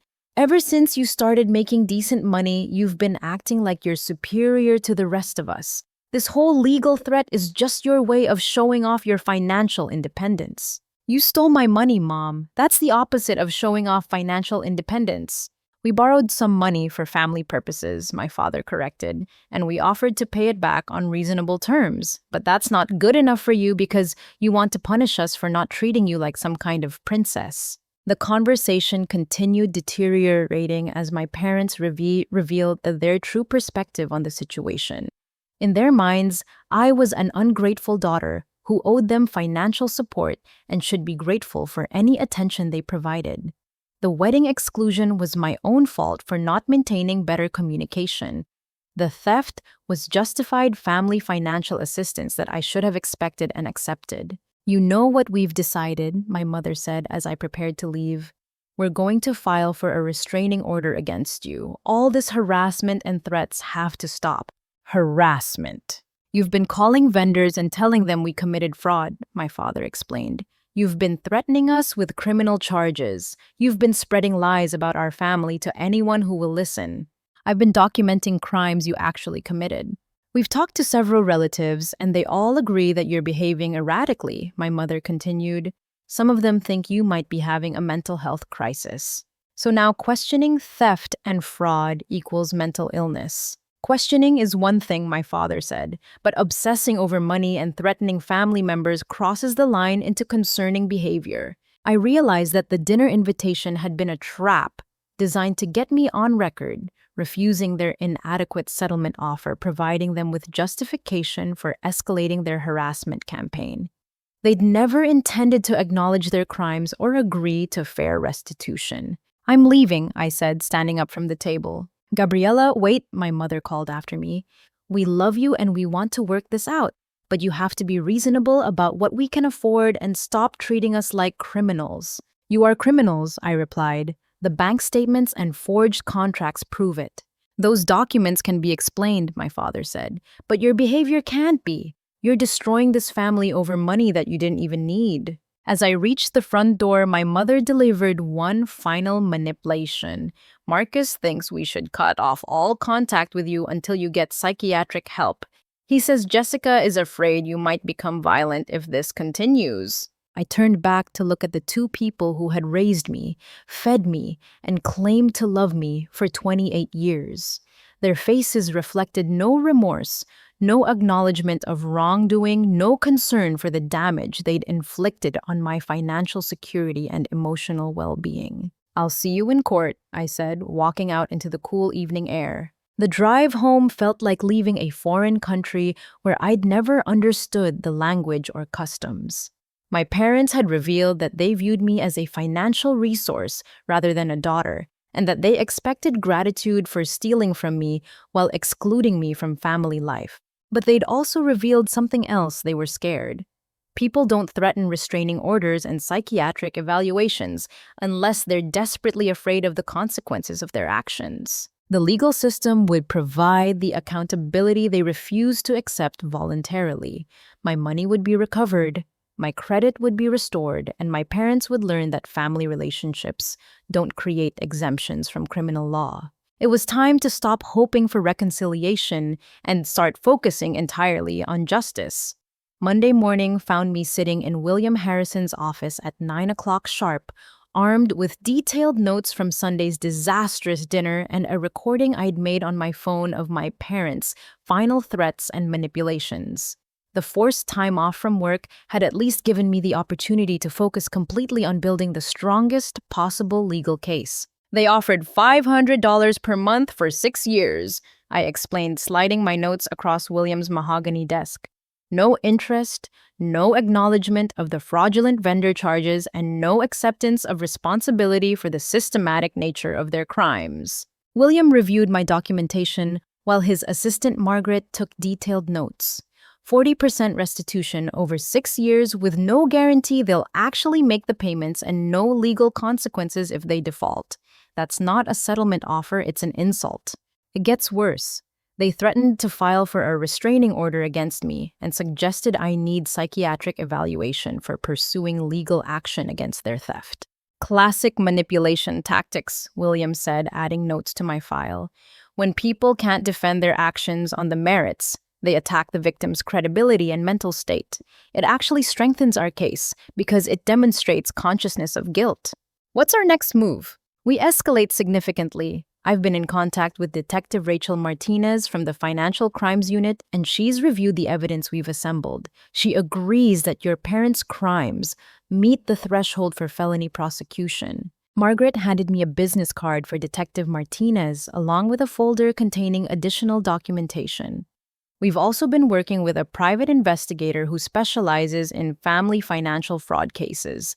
She's uncovered some additional information that expands the scope of what your parents have been doing." "What kind of additional information?"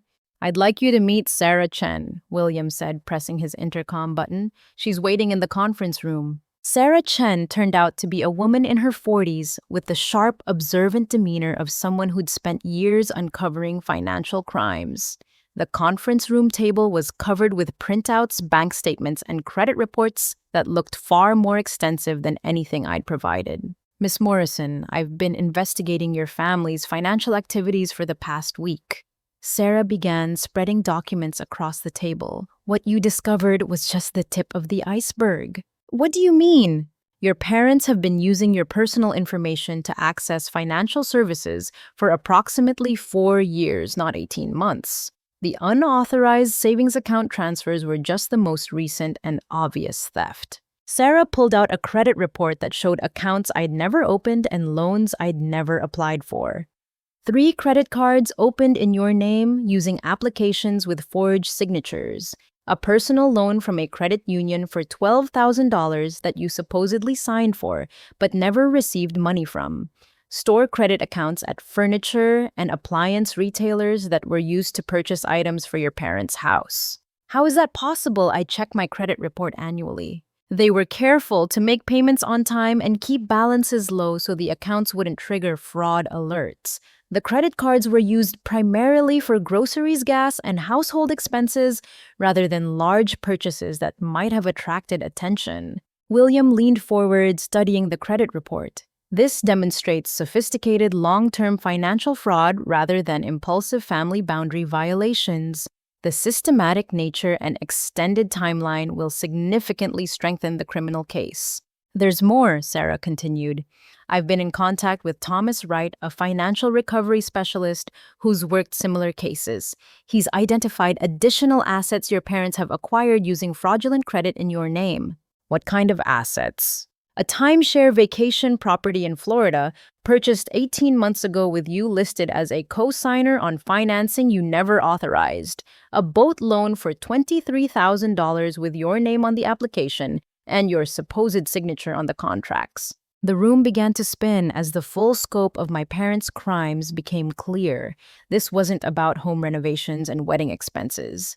This was about systematic identity theft that had been going on for years, creating financial obligations and legal liabilities I'd never known existed. How much total exposure am I looking at? Sarah consulted her notes. Approximately $63,000 in unauthorized debts and obligations, plus whatever damages we can establish for credit impact and emotional distress. $63,000. That's just what we've found so far, William explained. There could be additional accounts or loans that haven't surfaced yet. The good news is that all of this provides overwhelming evidence of systematic criminal behavior that prosecutors love to pursue. What about recovery? Do my parents have enough assets to cover these amounts? Thomas Wright, who had been quietly reviewing financial documents, looked up from his laptop. I've been investigating your parents' asset situation. They own their home outright with approximately $230,000 in equity. They have retirement accounts totaling around $150,000. There's also the boat they purchased with fraudulent credit, which is worth approximately $18,000 in current condition. So they can cover the stolen amounts? Theoretically, yes, but recovery will require court judgments and asset seizure, which means they'll be forced to sell their home and liquidate retirement funds to satisfy the debts they created in your name. Williams spread legal documents across the table. Here's what we're going to do. We file comprehensive criminal complaints for identity theft, wire fraud, forgery, and financial exploitation. Detective Martinez will coordinate with the district attorney's office to pursue felony charges that carry significant prison time. How much prison time? For this level of systematic fraud, your parents could face 10 to 20 years each, if convicted on all counts. However, first-time offenders often receive plea agreements that involve shorter sentences plus full restitution. We also file civil suits for complete recovery of all stolen funds, plus punitive damages, Thomas Wright added. We'll place liens on their house and other assets immediately to prevent them from hiding or transferring property. Sarah Chen pulled out another folder. I'm also recommending that we involve federal authorities since some of the fraudulent activities crossed state lines. The timeshare purchase and boat loan involved interstate commerce, which brings federal wire fraud statutes into play. Federal charges. Federal prosecutors have more resources for complex financial crime cases, William explained. They also have more leverage in negotiating plea agreements that ensure full victim restitution. What about my family's threats to file restraining orders and claim I'm mentally unstable? Let them try, William said with a slight smile. We have documented evidence of systematic criminal behavior spanning 4 years. Their claims about your mental state will look like desperate deflection when prosecutors review bank statements and forged contracts. Sarah Chen nodded. I've seen families try to discredit victims by claiming mental illness or vindictive behavior. It never works when the evidence is this clear and extensive. What's the timeline for all of this? Criminal complaints will be filed this week, William explained. Asset seizure orders should be in place within 10 days. Your parents will likely be arrested within 2 weeks once prosecutors review the evidence. Arrested. Gabriella, your parents committed serious felonies over an extended period. This isn't a civil dispute about family financial boundaries. This is systematic identity theft and fraud that requires criminal prosecution. Thomas Wright closed his laptop and looked directly at me. I know this feels overwhelming, but you need to understand something important. Your parents will continue exploiting your financial identity until they face serious legal consequences. The boat loan was taken out just 3 months ago, which means they were still actively stealing from you even after you started questioning the savings account transfers. They're escalating their criminal behavior rather than stopping it, Sarah Chen added. That pattern typically continues until external force intervenes. As I prepared to leave the law office with a comprehensive legal strategy and a clear timeline for prosecution, I felt something I hadn't experienced since this nightmare began: hope for actual resolution. The evidence was overwhelming. The legal team was experienced and competent, and the financial recovery was realistic rather than theoretical. My parents had taught me that family loyalty meant accepting abuse and exploitation without complaint.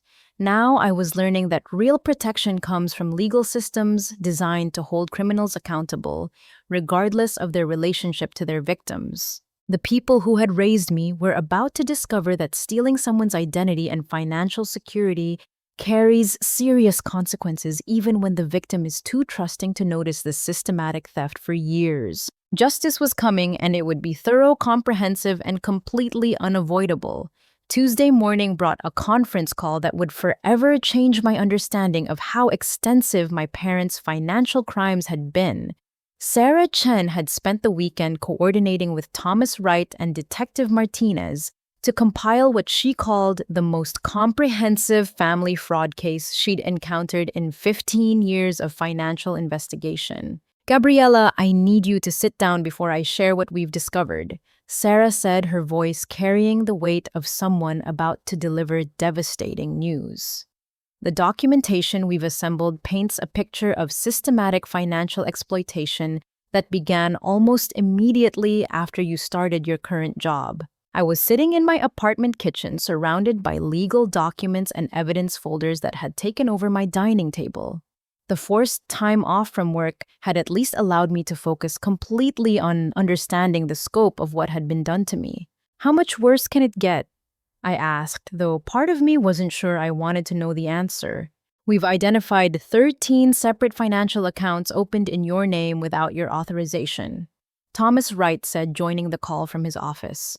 Credit cards, personal loans, store financing agreements, and service contracts. The total fraudulent debt exposure is now $87,000. $87,000. The number hit me like a physical blow, making it difficult to breathe for several seconds. My entire savings account contained less than $40,000, which meant my parents had stolen more than double everything I'd managed to accumulate in my adult life. There's more, Sarah continued. Detective Martinez obtained warrants to review your parents' banking records and financial transactions. They've been depositing money from your fraudulent accounts into their own checking and savings, using the funds to maintain a lifestyle significantly above what their actual income could support.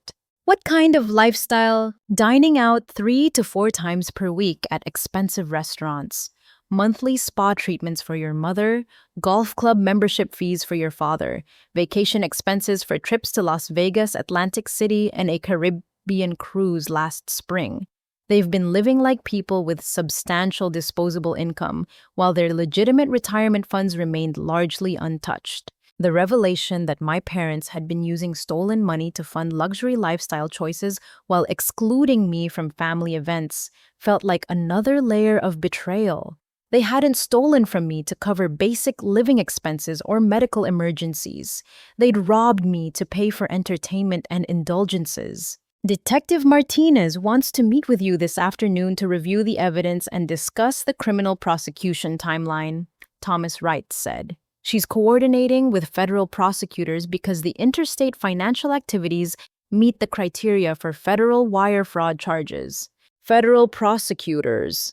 The timeshare property in Florida involved banks and financial institutions in 3 states, Sarah explained. The boat loan required interstate transportation of fraudulent documents. Federal authorities have jurisdiction and significantly more resources for complex financial crimes. What does that mean for my parents? Federal sentences are typically more severe than state charges, Detective Martinez said, joining the conference call from the police department. Your parents are looking at potential sentences of 15 to 25 years in federal prison if convicted on all counts. The magnitude of what she was describing felt surreal. 6 months ago, my biggest family concern had been finding time to visit for Sunday dinners. Now I was discussing federal prison sentences for the people who had raised me. However, Detective Martinez continued, most first-time offenders in financial fraud cases accept plea agreements that involve shorter sentences plus complete victim restitution. Your parents will probably be offered deals that require full repayment plus penalties in exchange for reduced prison time. How likely are they to accept plea deals? Very likely once they understand the strength of the evidence and the potential consequences of going to trial, Thomas Wright said. We have bank records, forged documents, recorded phone conversations with vendors, and documentation of systematic criminal behavior over 4 years. No reasonable attorney would recommend fighting charges this well documented. Sarah Chen pulled up additional information on her computer. I've also been investigating your extended family members who participated in the harassment campaign last week. Several of them received financial benefits from your parents that were funded by the stolen money. What kind of financial benefits? Your Uncle Robert received a $5,000 loan from your parents to repair his roof. Your cousin Jennifer got $3,000 to help with her daughter's college expenses. Your Aunt Dorothy received help with her car payment when she was between jobs last year. So they were buying family loyalty with my stolen money. Essentially, yes, they were playing the role of generous family members by redistributing funds they'd stolen from you to relatives who needed financial assistance. Those relatives naturally felt grateful and loyal to your parents, making them willing to defend against your accusations. Detective Martinez spoke up again. Those financial gifts might also constitute money laundering if your parents were deliberately concealing the source of the funds. We're investigating whether additional charges are appropriate. The conference call continued for another hour as we reviewed evidence, discussed timelines, and planned the sequence of legal actions. By the end, I had a clear picture of what would happen over the next few weeks. Wednesday would bring formal criminal complaints filed with both state and federal authorities. Thursday would see warrants served for asset seizure and account freezing. My parents would likely be arrested the following Monday after prosecutors had time to review the evidence and coordinate with multiple jurisdictions. Gabriela, I want you to be prepared for your family to escalate their harassment once they realize the scope of the legal action being taken, Detective Martinez warned. People facing serious federal charges sometimes become desperate and unpredictable. What kind of escalation? More attempts to contact you directly, possible attempts to turn other family members against you, maybe even threats or intimidation efforts. We'll be monitoring the situation, but you should document any contact they attempt and report it immediately. Can you provide any protection if they do become threatening? We can expedite restraining orders if necessary, and will prioritize any calls for assistance. But the best protection is usually the swift progression of legal proceedings that make clear the consequences of continued harassment. After ending the conference call, I sat in my apartment surrounded by evidence of my parents' systematic betrayal, trying to process the scope of what had been done to me. $87,000 in fraudulent debts, 4 years of stolen identity usage, luxury lifestyle funded by theft while I was excluded from family celebrations.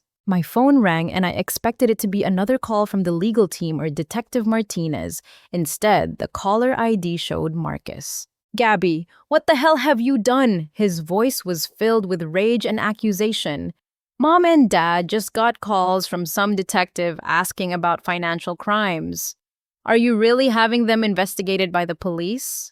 Yes, Marcus. They committed serious felonies against me over a period of 4 years. Of course, I reported their crimes to the police. 4 years. What are you talking about? Identity theft, credit fraud, unauthorized loans, forged signatures on contracts. The total amount they stole is over $80,000. The silence on the other end lasted so long that I checked my phone to make sure the call hadn't dropped. That's impossible, Marcus said finally. They don't have that kind of money to steal. They don't have it because they spent it, Marcus, on restaurants, vacations, golf memberships, and financial gifts to relatives. They've been living above their means using money stolen from me. I don't believe this. You're making up numbers to justify destroying our family. I have bank records, loan documents, and credit reports proving every charge. The federal prosecutors have reviewed everything and confirmed that multiple felonies were committed. Federal prosecutors! Your wedding that I wasn't invited to was just part of a much larger pattern of financial crimes. Interstate fraud triggers federal jurisdiction. Another long pause, then Marcus's voice returned with less anger and more confusion. Gabi, if any of this is true, I had no idea, but surely there's some way to work it out without sending them to prison. They had multiple opportunities to acknowledge their crimes and arrange reasonable restitution. Instead, they launched a harassment campaign and offered to repay 40% of what they stole over 6 years with no interest. What happens now? They'll be arrested and charged with multiple felonies. Their house and assets will be seized to satisfy the fraudulent debts they created in my name. They'll probably spend several years in federal prison unless they accept plea agreements that require complete restitution. Jesus, Gabi. I know you're angry about the wedding thing, but this seems extreme. Marcus, they stole my entire financial identity and used it to fund a lifestyle I couldn't afford while excluding me from family life. This isn't about anger. This is about holding criminals accountable for systematic theft. But they're our parents. Parents who committed felonies against their daughter for 4 years. Family relationships don't create exemptions from criminal law.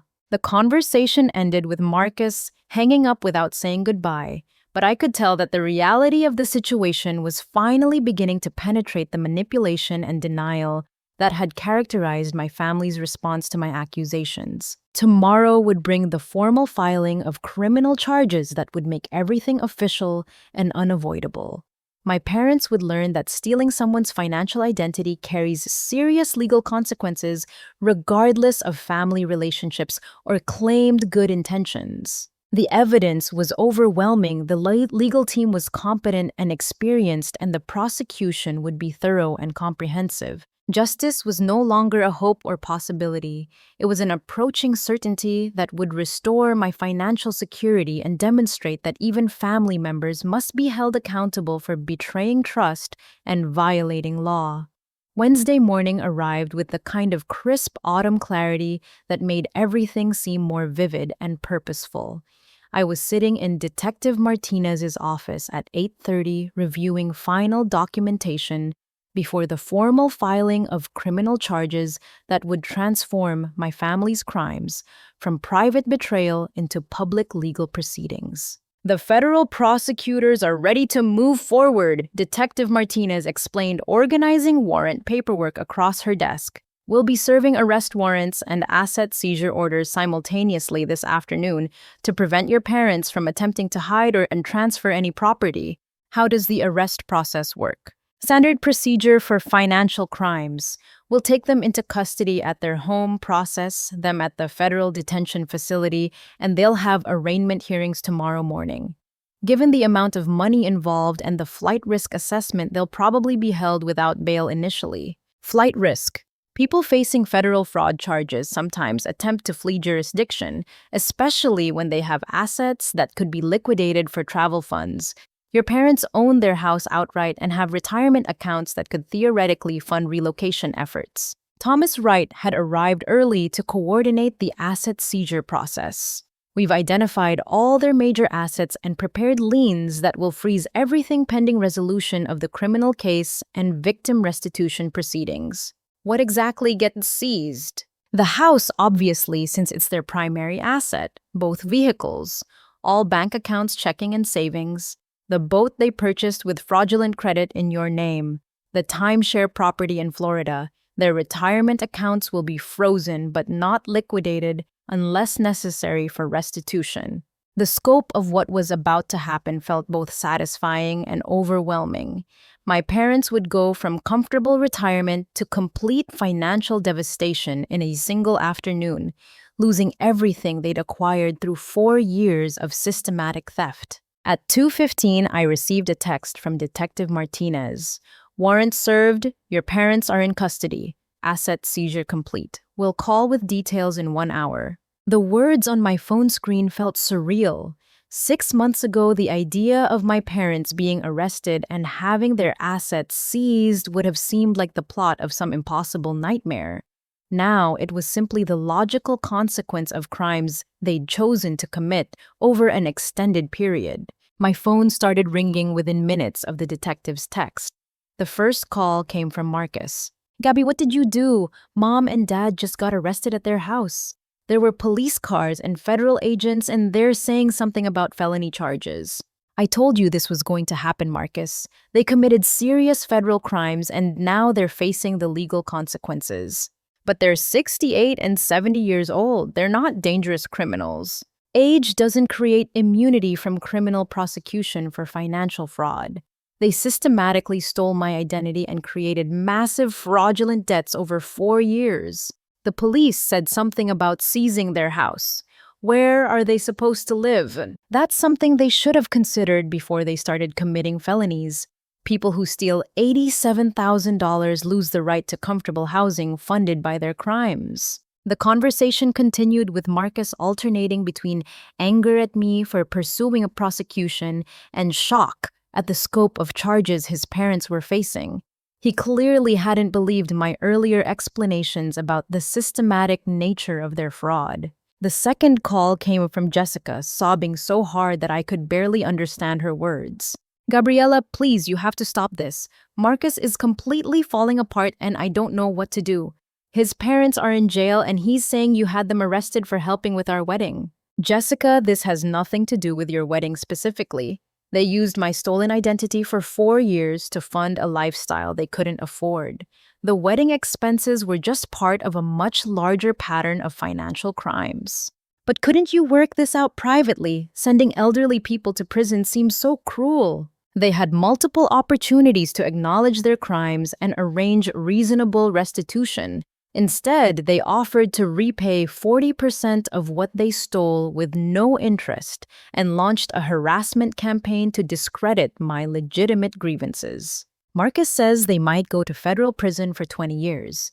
That's essentially a death sentence at their age. That's the maximum possible sentence.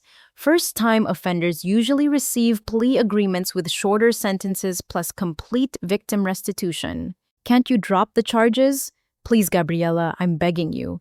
This is destroying Marcus and we just got married. I don't want to start our marriage with his family in prison. I can't drop federal charges, Jessica. Once prosecutors have evidence of serious crimes, the case proceeds regardless of victim preferences. By evening, I'd received 17 calls from various family members, each one more desperate and accusatory than the last. My Uncle Robert threatened to never speak to me again if I didn't fix this mess. My cousin Jennifer accused me of destroying innocent people over money. My Aunt Dorothy, whose initial sympathy had evaporated under my mother's manipulation campaign, suggested that I was sick with greed and vindictiveness. But the most surprising call came from my neighbor, Mrs. Patterson, who lived across the street from my parents and had witnessed the arrests. Gabriella, dear, I wanted you to know that I saw what happened today at your parents' house. I've been wondering for months how they could afford all the home improvements and expensive dinners out on their retirement income. What do you mean? Well, your father used to complain constantly about money being tight, but suddenly last year they had new kitchen appliances, professional landscaping that boat in the driveway, and your mother was always talking about spa appointments and vacation plans. Did they ever mention where the money was coming from? Your mother told several neighbors that you were being very generous in helping them enjoy their retirement. She said you insisted on paying for home improvements because you felt guilty about not visiting more often. The irony was bitter. My mother had been publicly taking credit for my supposed generosity while using money stolen from me to fund the lifestyle she was bragging about. Mrs. Patterson, they were stealing my money without my permission. I never agreed to pay for any of those things. Oh my goodness. I thought it seemed unusual for someone your age to be funding your parents' luxury lifestyle, but I assumed it was some kind of family arrangement. Did other neighbors believe their story about my voluntary financial support? Most people seemed to think you were either very successful or very foolish to be spending so much money on your parents when you're still building your own career. But now it makes sense why they suddenly couldn't maintain their stories about your generosity. Thursday morning brought arraignment hearings for Linda and Robert Morrison, federal defendants charged with multiple felony counts of identity theft, wire fraud, and financial exploitation. William Harrison arranged for me to observe the proceedings from the victim section of the courthouse, where I could see my parents in orange detention uniforms, facing a federal judge who would determine their bail status and trial timeline. They both looked smaller, somehow, diminished by the institutional clothing and the formal setting where their crimes were being acknowledged officially. My mother was crying quietly, while my father sat rigidly upright with an expression of defiant anger. Mr. and Mrs. Morrison, the judge said, reviewing the charges, you're accused of systematic identity theft and financial fraud involving approximately $87,000 over a period of 4 years. These are serious federal felonies that carry significant prison sentences if you're convicted. Their court-appointed attorney, a tired-looking man who'd clearly reviewed the evidence, hastily requested reasonable bail and house arrest rather than detention. Your Honor, my clients are elderly first-time offenders with strong community ties and no history of violence. They pose no flight risk and would benefit from remaining in the community while preparing their defense. The federal prosecutor, a sharp woman in her 40s, argued for continued detention. Your Honor, the defendants have demonstrated sophisticated criminal planning over an extended period. They systematically exploited their daughter's financial identity while maintaining elaborate deceptions about their income sources. The scope of their crimes and the availability of liquidable assets create substantial flight risk. Additionally, she continued, the defendants recently escalated their criminal behavior by attempting to intimidate their victim through family harassment campaigns. This suggests consciousness of guilt and willingness to obstruct justice through non-legal means. The judge set bail at $250,000 each, effectively ensuring my parents would remain in federal detention while awaiting trial. Their house was already under asset seizure orders, making bail payment impossible without liquidating retirement funds that were also frozen pending restitution proceedings. As I left the courthouse, I felt something approaching peace for the first time since discovering my family's betrayal.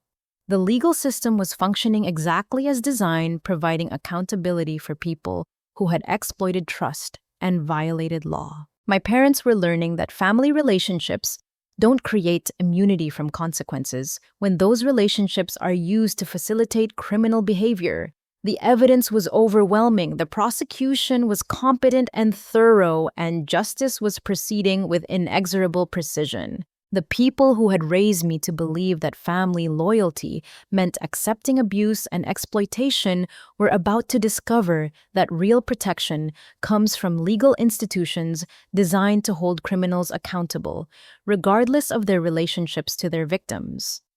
Friday morning brought something I hadn't anticipated: media attention. Local Channel 7 News had picked up the story of elderly parents being arrested for financial fraud against their own daughter, and reporter Amanda Chen was standing in my apartment building lobby asking if I'd be willing to discuss what she called a troubling trend in family financial abuse. Miss Morrison, we understand you've been the victim of systematic identity theft perpetrated by your own parents over several years. Would you be willing to share your story to help other potential victims recognize similar warning signs? I'd been planning to keep a low profile throughout the legal proceedings, but something about Amanda's approach suggested this might be an opportunity to shed light on family financial abuse rather than sensationalized tabloid coverage. I'd prefer not to use my name publicly, but I'm willing to discuss the general patterns of what happened if it might help other people recognize similar situations. The interview took place in a quiet coffee shop downtown, with Amanda asking thoughtful questions about how family members can exploit trust and financial information without immediate detection.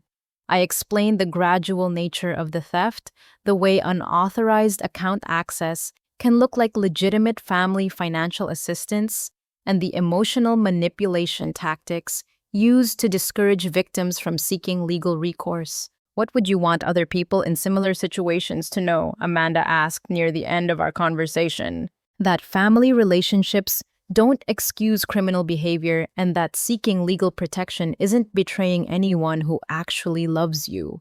Real family members don't steal your financial identity while excluding you from their lives. The story aired Sunday evening with the headline, "Local Woman Discovers 4 Years of Financial Fraud by Parents."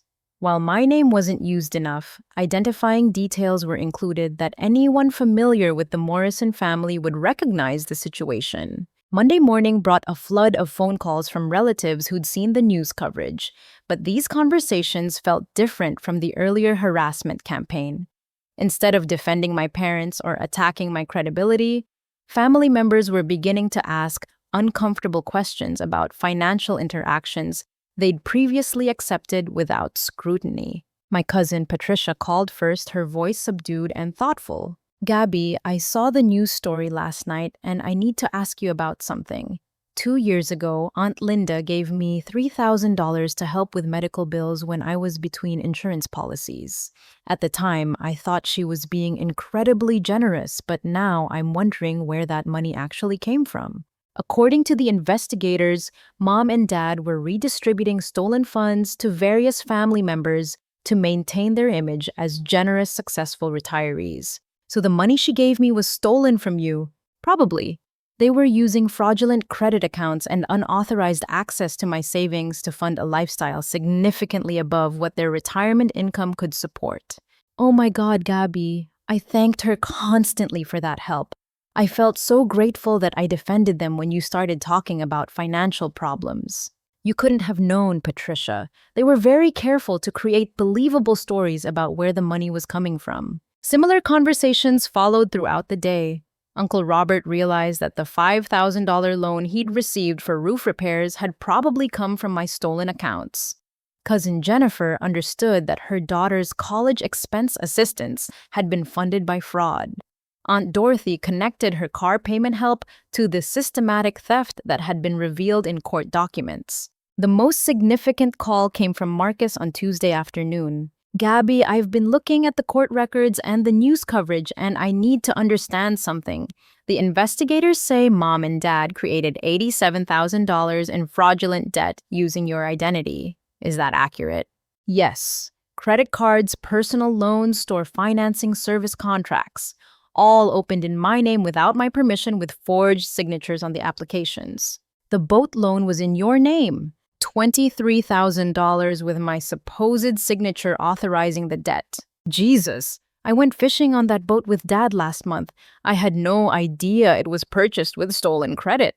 Marcus, they used my identity to fund lifestyle choices they couldn't afford with their illegitimate income. The wedding expenses were just part of a much larger pattern of financial crimes. I'm starting to understand why you couldn't just work things out like I kept demanding. This isn't about family financial boundaries. This is about systematic identity theft." "Right. And it was still happening when I discovered it. The boat loan was approved 3 months ago, which means they were escalating their criminal behavior rather than stopping it. What happens to them now? That depends on whether they accept plea agreements or demand jury trials. Their court-appointed attorney says the evidence is overwhelming, so they'll probably plead guilty and cooperate with restitution proceedings. Will they have to serve prison time? Probably some amount, yes. But first-time offenders in financial fraud cases often get reduced sentences if they provide complete victim restitution plus penalties. The conversation marked a turning point in Marcus's understanding of the situation. He'd been defending our parents based on incomplete information and manipulation, but the objective evidence was too clear to deny or rationalize. Wednesday brought an unexpected development: other potential victims. The news coverage had prompted several people to contact police about suspicious financial interactions with Linda and Robert Morrison over the past few years. Detective Martinez called to update me on these new investigations. We've had 4 people contact us about questionable loans or financial transactions involving your parents. It appears they may have been running smaller-scale fraud schemes with non-family members as well. What kind of schemes? Church members who gave them money for supposed charitable causes that didn't exist. Neighbors who paid for home improvement services that were never performed. A contractor who was paid for materials that were never delivered. So this was broader than just stealing from me. It looks like your parents have been engaged in various forms of financial fraud for several years, using the legitimate money they stole from you to fund fraudulent business activities with other victims. The scope of their criminal behavior continued expanding as investigators uncovered more evidence of systematic deception and theft. My parents weren't just family members who'd made poor financial decisions. They were habitual criminals who'd been exploiting trust and manipulating people throughout their community. Thursday's mail brought a letter from the federal detention facility where my parents were being held. It was from my mother, written in her familiar handwriting on institutional stationery. Dear Gabriella, I know you're angry with us and I understand why. Your father and I made some serious mistakes with financial matters, and we should have been more honest about what we were doing. We never meant to hurt you, and we're willing to work out fair repayment for any money you feel we took inappropriately. Please ask your lawyer about dropping the criminal charges so we can resolve this as a family. We love you, and I'd want to make things right. Love always, Mom. The letter felt like one final attempt at manipulation, minimizing felony crimes as financial mistakes, and suggesting that federal prosecutors could be convinced to drop charges based on victim preferences. Even facing serious prison time, my mother was still trying to control the narrative and avoid accountability for systematic criminal behavior. I forwarded the letter to William Harrison, who added it to the evidence file. Classic manipulation, he said when we discussed it later. She's still trying to frame this as family financial issues rather than acknowledging the criminal nature of identity theft and fraud. Does this affect the prosecution? Not at all. Federal prosecutors don't drop felony charges based on family reconciliation letters. If anything, this demonstrates continued lack of genuine remorse or understanding of this serious nature of their crimes. By the end of the week, the media coverage had generated broader community awareness about family financial abuse and prompted several other people to file police reports about suspicious interactions with my parents. The local newspaper published a follow-up article about warning signs of financial exploitation and resources available for victims of identity theft. My parents had successfully destroyed their reputation in the community where they'd lived for 20 years.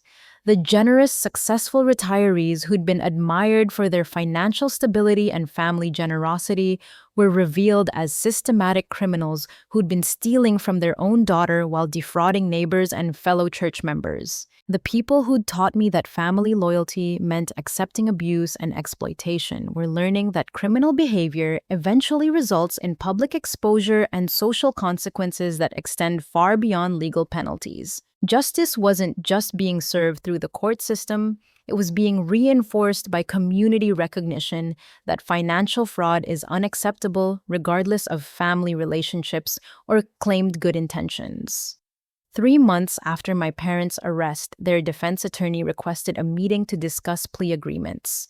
The evidence had proven overwhelming enough that proceeding to trial would have been legal and financial suicide for defendants already facing potential decades in federal prison. Your parents are prepared to plead guilty to all charges and cooperate fully with victim restitution, Attorney James Sullivan explained during the plea conference. They understand the serious nature of their crimes and want to make amends to the extent possible. The federal prosecutor, Maria Santos, reviewed the plea terms that had been negotiated. Mr. and Mrs. Morrison will plead guilty to conspiracy to commit identity theft, wire fraud, and money laundering. In exchange for complete cooperation and victim restitution, they'll receive reduced sentences of 18 months federal incarceration, followed by 3 years supervised probation. What about financial recovery? William Harrison asked, representing my interest in the proceedings. Complete restitution of all stolen funds plus interest penalties and victim compensation, Thomas Wright explained, consulting the detailed financial recovery plan. Total amount $97,000 to be paid through supervised assets at liquidation, $97,000. The figure included not only the original theft amounts, but also interest, legal fees, credit repair costs, and punitive damages designed to compensate for the emotional distress and professional consequences of their crimes. How will the restitution be funded? I asked. Forced sale of their house, which should generate approximately $230,000 after real estate costs, Thomas Wright explained. Liquidation of retirement accounts totaling $150,000. Sale of the boat and the timeshare property purchase with fraudulent credit. They'll have enough to cover the full restitution amount plus their own legal expenses, Maria Santos confirmed. Any remaining funds will be used to settle the fraudulent debts they created in your name, ensuring your credit is completely restored. The plea hearing took place on a cold February morning in federal district court. My parents, wearing orange detention uniforms, stood before Judge Patricia Williams to formally acknowledge their guilt and accept responsibility for 4 years of systematic financial crimes. Mr. Morrison, do you understand that by pleading guilty, you're admitting to deliberately stealing your daughter's financial identity and not using it to commit fraud over an extended period? Yes, Your Honor, my father replied, his voice barely audible.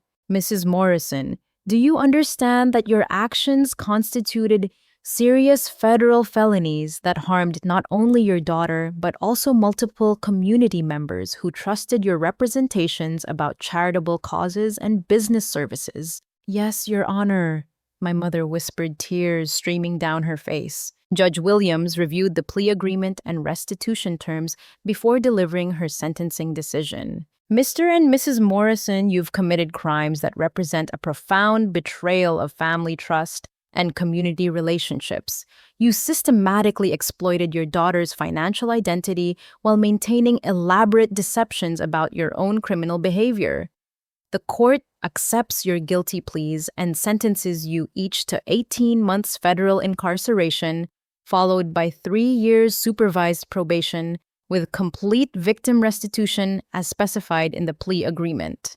Additionally, you are permanently barred from accessing any financial accounts or credit instruments belonging to family members, and you will submit to financial monitoring for the duration of your probation period. The gavel fell with a sound that felt like closure after months of legal proceedings and emotional turmoil. My parents were led away to begin serving their sentences while I walked out of the courthouse, knowing that justice had been served and my financial recovery was guaranteed. 2 weeks later, I received the first restitution payment, $47,000 from the proceeds of my parents' house sale. The check felt like vindication of every difficult decision I'd made in pursuing legal action against family members who'd claimed to love me while systematically stealing from me. My credit score was restored to its previous level after fraudulent accounts were removed and legitimate payment histories were corrected. The boat and timeshare property were liquidated with proceeds going toward clearing the remaining fraudulent debts. Within 6 months, every trace of my parents' financial crimes had been erased from my credit profile. The professional consequences also resolved positively. When Patricia Chen learned the full scope of what I'd been dealing with during my performance difficulties, she expressed admiration for my ability to maintain any work quality while facing systematic family financial abuse. Taking legal action against your own parents required incredible strength, she said during my performance review. Most people would have been completely overwhelmed by that level of betrayal and stress. I was promoted to senior marketing specialist with a significant salary increase, partly as recognition for the professional skill I demonstrated in managing complex personal legal proceedings while maintaining client relationships and project deadlines. Marcus called in April to discuss our relationship going forward. Gabby, I owe you an enormous apology. I defended mom and dad based on incomplete information and manipulation. I didn't understand the scope of what they'd been doing or how their crimes affected you financially and emotionally. I understand why you defended them initially, I replied. They were very skilled at controlling narratives and minimizing the seriousness of their behavior. Jessica and I have been talking about what kind of relationship we want to have with them after they're released from prison. We're not comfortable maintaining close contact with people who prove capable of systematic family financial abuse. That's your choice to make. I hope you choose based on protecting your own financial security rather than family guilt or obligation. What about our relationship? Is there any way to rebuild what was damaged by all of this? Marcus, you sided with the criminals against their victim because they were your parents and I was just your sister. That choice revealed something about your priorities that I won't forget easily. I know and I'm sorry. I was wrong and I want to make it right if you'll let me. The conversation ended without resolution, but I appreciated his acknowledgement of the harm he'd contributed to during the most difficult period of my adult life. Whether our sibling relationship could be rebuilt would depend on his willingness to demonstrate genuine change rather than just express remorse. By summer, the financial recovery was complete. I'd received the full $97,000 restitution amount. My credit was completely restored, and my parents had begun serving their federal prison sentences.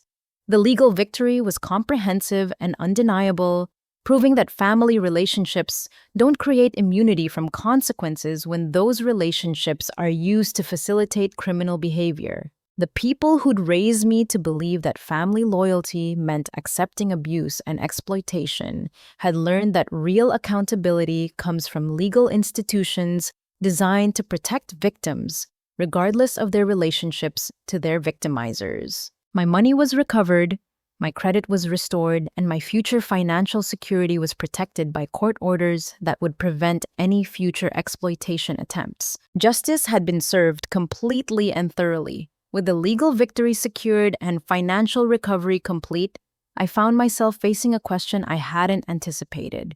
What does life look like when you've successfully held family members accountable for systematic criminal behavior and emerged victorious but fundamentally changed? The first positive change came at work. Patricia Chen had not only welcomed me back with a promotion, but had also assigned me to lead a new account focused on financial security services for women.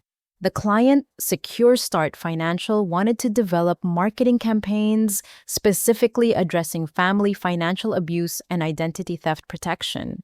Your personal experience gives you insights that most marketers couldn't develop through research alone, Patricia explained during our first strategy meeting. You understand both the victim's perspective and the recovery process in ways that will make our campaigns more authentic and effective. Working on financial security marketing felt like transforming my traumatic experience into something useful for protecting other potential victims. The campaign taglines I developed focused on empowerment and legal protection rather than fear and vulnerability. Your financial identity belongs to you alone. Family relationships don't create exceptions. Trust is earned through transparency, not demands for loyalty. Financial abuse is a crime regardless of who commits it. The Secure Start account became one of our most successful campaigns, generating positive client feedback and industry recognition for addressing an underserved market segment. My personal experience with family financial fraud had become a professional asset rather than just a source of trauma. The second positive development was connecting with other survivors. Amanda Chen's news coverage had prompted several people to reach out through my attorney's office, sharing their own stories of family financial exploitation and asking for guidance about legal options. I began volunteering with the Regional Victim Services Center, facilitating support groups for people dealing with financial abuse by family members. The weekly meetings took place in a community senator conference room with 8 to 12 participants, sharing experiences and resources for recovery. The hardest part isn't the money, explained Janet, whose adult son had stolen 30,000 soles from her retirement account. It's accepting that someone you raised and loved could deliberately hurt you for personal gain. Family financial abuse is particularly devastating because it combines material harm with emotional betrayal, added Michael, whose brother had used his credit information to finance a failed business. You lose money and family relationships simultaneously. The support group discussions helped me understand that my experience, while extensive, represented common patterns of exploitation that many families deal with privately. Financial abuse typically involves gradual escalation, elaborate justification narratives, and manipulation tactics designed to discourage victims from seeking legal recourse. Gabriella's case demonstrates that family financial criminals often face serious consequences when victims pursue justice systematically. I would explain to new group members. The key is treating criminal behavior as criminal behavior regardless of family relationships. The third positive change involved completely restructuring my approach to family relationships. I established clear financial boundaries that would prevent future exploitation attempts, including separate banking institutions, credit monitoring services, and legal documentation that explicitly prohibited family access to my financial accounts. More importantly, I began building what therapists call a chosen family of people who demonstrated genuine care and support during difficult times. Samantha, my best friend who'd provided emotional support throughout the legal proceedings, became like a sister. William Harrison and his team became trusted advisors I could rely on for guidance about legal and financial protection. Patricia Chen evolved from supervisor to mentor, offering career guidance and professional opportunities that recognized my resilience and problem-solving abilities. The Victim Services Center volunteer coordinator, Rebecca Martinez, became a friend who shared my commitment to helping other abuse survivors. Real family protects your well-being rather than exploiting your resources, Rebecca explained during one of our conversations about family dynamics. The people who truly care about you want you to be financially secure and emotionally healthy. My relationship with extended family members gradually sorted itself into categories based on their responses to my parents' criminal behavior. Relatives who'd acknowledged their mistakes and expressed genuine remorse maintained limited but cordial contact. Those who'd continued defending obvious criminal activity or minimizing the seriousness of financial fraud were permanently excluded from my life. Aunt Dorothy surprised me by calling in September to apologize sincerely for her role in the family harassment campaign. Linda manipulated me into believing you were overreacting to minor financial disagreements, she admitted. I should have listened more carefully to your concerns instead of accepting her version of events without question. I appreciate your apology, Dorothy. It takes strength to acknowledge when you've been manipulated by someone you trusted. I've learned to be more skeptical of stories that paint family members as unreasonable or vindictive. Usually, there are legitimate grievances that aren't being acknowledged honestly. Cousin Patricia also reached out to express remorse and gratitude. The money Aunt Linda gave me for medical bills came from theft, and I benefited from crimes committed against you. I've donated an equivalent amount to victim services in your name as a small gesture of accountability. These reconciliations felt meaningful because they were based on acknowledging reality rather than demanding that I pretend crimes hadn't occurred or minimize their impact on my financial and emotional well-being. The most significant personal development was beginning therapy with Dr. Ellen Rodriguez, who specialized in family trauma and financial abuse recovery. The weekly sessions helped me understand the psychological dynamics that had made me vulnerable to exploitation and develop strategies for recognizing potential manipulation in future relationships. Financial abusers typically target people who value family loyalty and have difficulty setting firm boundaries with relatives, Dr. Rodriguez explained. Your parents exploited personality traits that are generally positive but can be weaponized by people with criminal intentions. How do I maintain close relationships without becoming vulnerable to similar exploitation? By understanding that healthy relationships involve mutual respect for boundaries and transparent communication about financial matters. People who genuinely care about you won't pressure you to ignore your own financial security or legal rights. The therapy sessions also address the complex grief involved in losing family relationships through their own criminal behavior. I wasn't mourning innocent family members who'd died. I was processing the loss of people who'd chosen to become criminals rather than maintain honest relationships with their daughter. It's normal to feel sadness about what your family relationships could have been, while also feeling relief that you're no longer being exploited, Dr. Rodriguez assured me.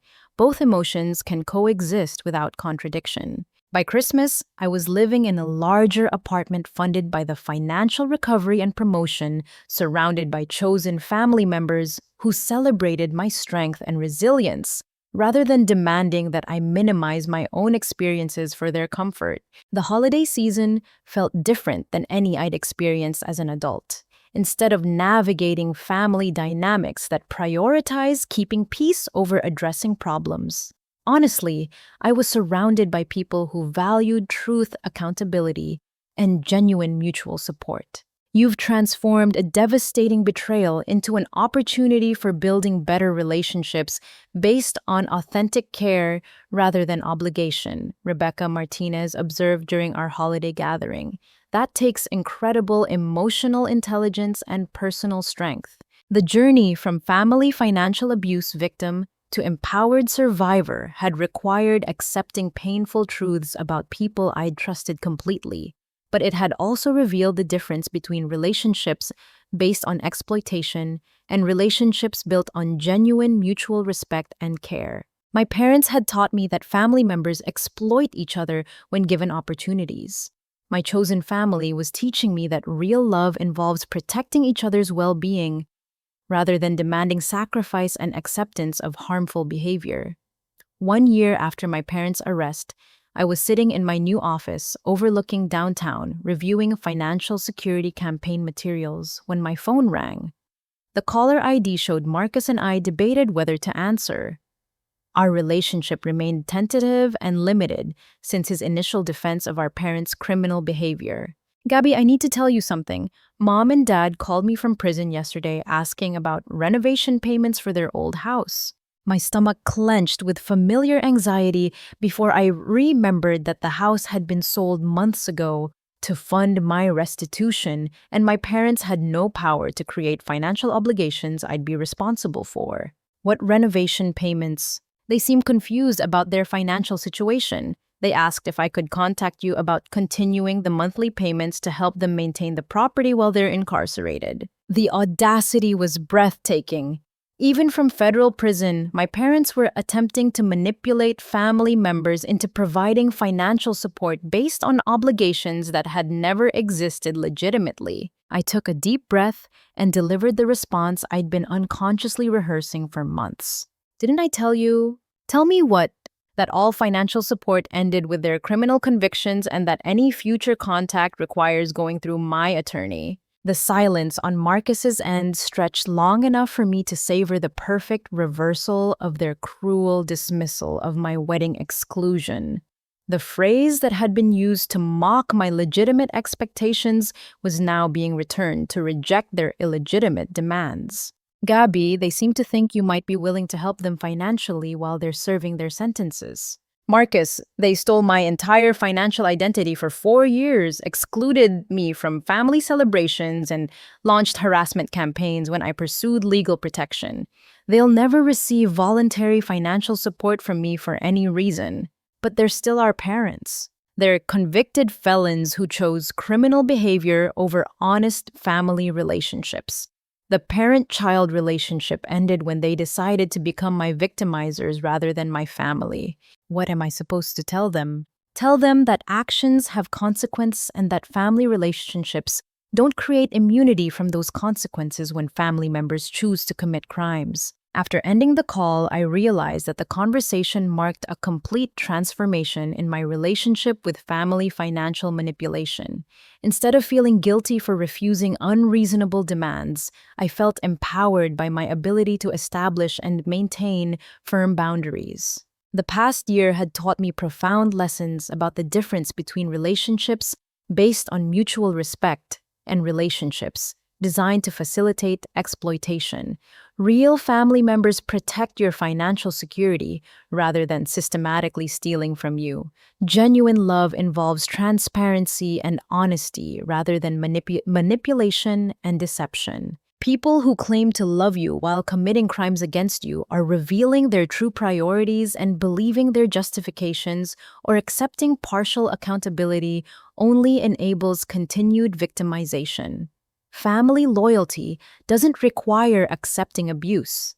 It requires holding family members accountable for their choices and protecting yourself from people who've demonstrated willingness to harm you. The legal victory had restored my financial security and demonstrated that criminal behavior carries serious consequences regardless of family relationships. But the emotional victory was equally important. Learning to distinguish between people who genuinely care about my well-being and people who view me as a resource to be exploited. My parents had succeeded in teaching me valuable lessons, though not the ones they'd intended. They'd shown me that family relationships based on exploitation and manipulation are fundamentally different from relationships built on genuine mutual care and respect. They demonstrated that people capable of systematic deception and theft will continue that behavior until external force intervenes. Most importantly, they taught me that pursuing justice requires accepting temporary isolation from people who prioritize family loyalty over truth and accountability. The relatives who defended obvious criminal behavior or demanded that I minimize my own victimization had revealed their own values and priorities in ways that informed my decisions about future relationships. The chosen family I'd built during the recovery process represented what healthy relationships actually look like. People who celebrated my strength in pursuing legal protection rather than demanding that I enable continued criminal behavior. Friends and colleagues who understood that family financial abuse is serious and unacceptable regardless of the perpetrator's ages or claimed good intentions. Professional mentors who recognize that surviving systematic exploitation while maintaining career performance demonstrated valuable life skills rather than character flaws. Support group members who shared similar experiences and understood the complex emotions involved in seeking justice against family members. My work with Secure Start Financial and the Victim Services Center had transformed personal trauma into professional expertise and community contribution. The financial security campaigns I developed were helping other potential victims recognize warning signs and seek appropriate legal protection. The support groups were providing resources and emotional assistance for people dealing with family financial exploitation. The promotion and salary increase had improved my financial security beyond what it had been before my parents' crimes, proving that surviving systematic abuse can lead to stronger foundations rather than permanent damage if victims receive appropriate support and pursue comprehensive justice. Looking back over the 15 months since discovering my family's betrayal, I could see how each stage of the recovery process had built toward the final outcome. The shock and confusion of learning about the wedding exclusion and financial theft, the legal consultation and evidence gathering that revealed the full scope of criminal behavior, the family harassment campaign that demonstrated their commitment to avoiding accountability, the media exposure that brought community awareness and additional victim support. the asset seizure and criminal prosecution that provided justice and financial recovery, the relationship rebuilding that sorted genuine support from manipulation and exploitation. Every difficult decision had been vindicated by subsequent events. Pursuing criminal prosecution rather than accepting inadequate restitution offers. Maintaining legal action despite family pressure and manipulation. Choosing truth and accountability over family loyalty and peaceful silence. The people who'd raised me had intended to teach me that family members exploit each other and that seeking protection represents betrayal and vindictiveness. Instead, they'd taught me that real family protects rather than exploits, supports, rather than manipulates and celebrates justice, rather than enabling continued criminal behavior. As I prepared to leave my office that evening, I reflected on how completely my life had changed since that October day when I'd arrived at my parents' house expecting to help with wedding preparations. The naive trust and family loyalty that had made me vulnerable to systematic exploitation had been replaced with confident boundaries and clear expectations for how people who claim to care about me should actually behave. I'd learned to distinguish between temporary family pressure designed to protect criminals and permanent support designed to protect victims, between relationships based on obligation and guilt versus relationships built on genuine mutual respect and care, between people who demand acceptance of harmful behavior and people who celebrate your strength in refusing to be victimized. My parents were serving federal prison sentences, my money had been recovered with interest and penalties, and my credit was completely restored.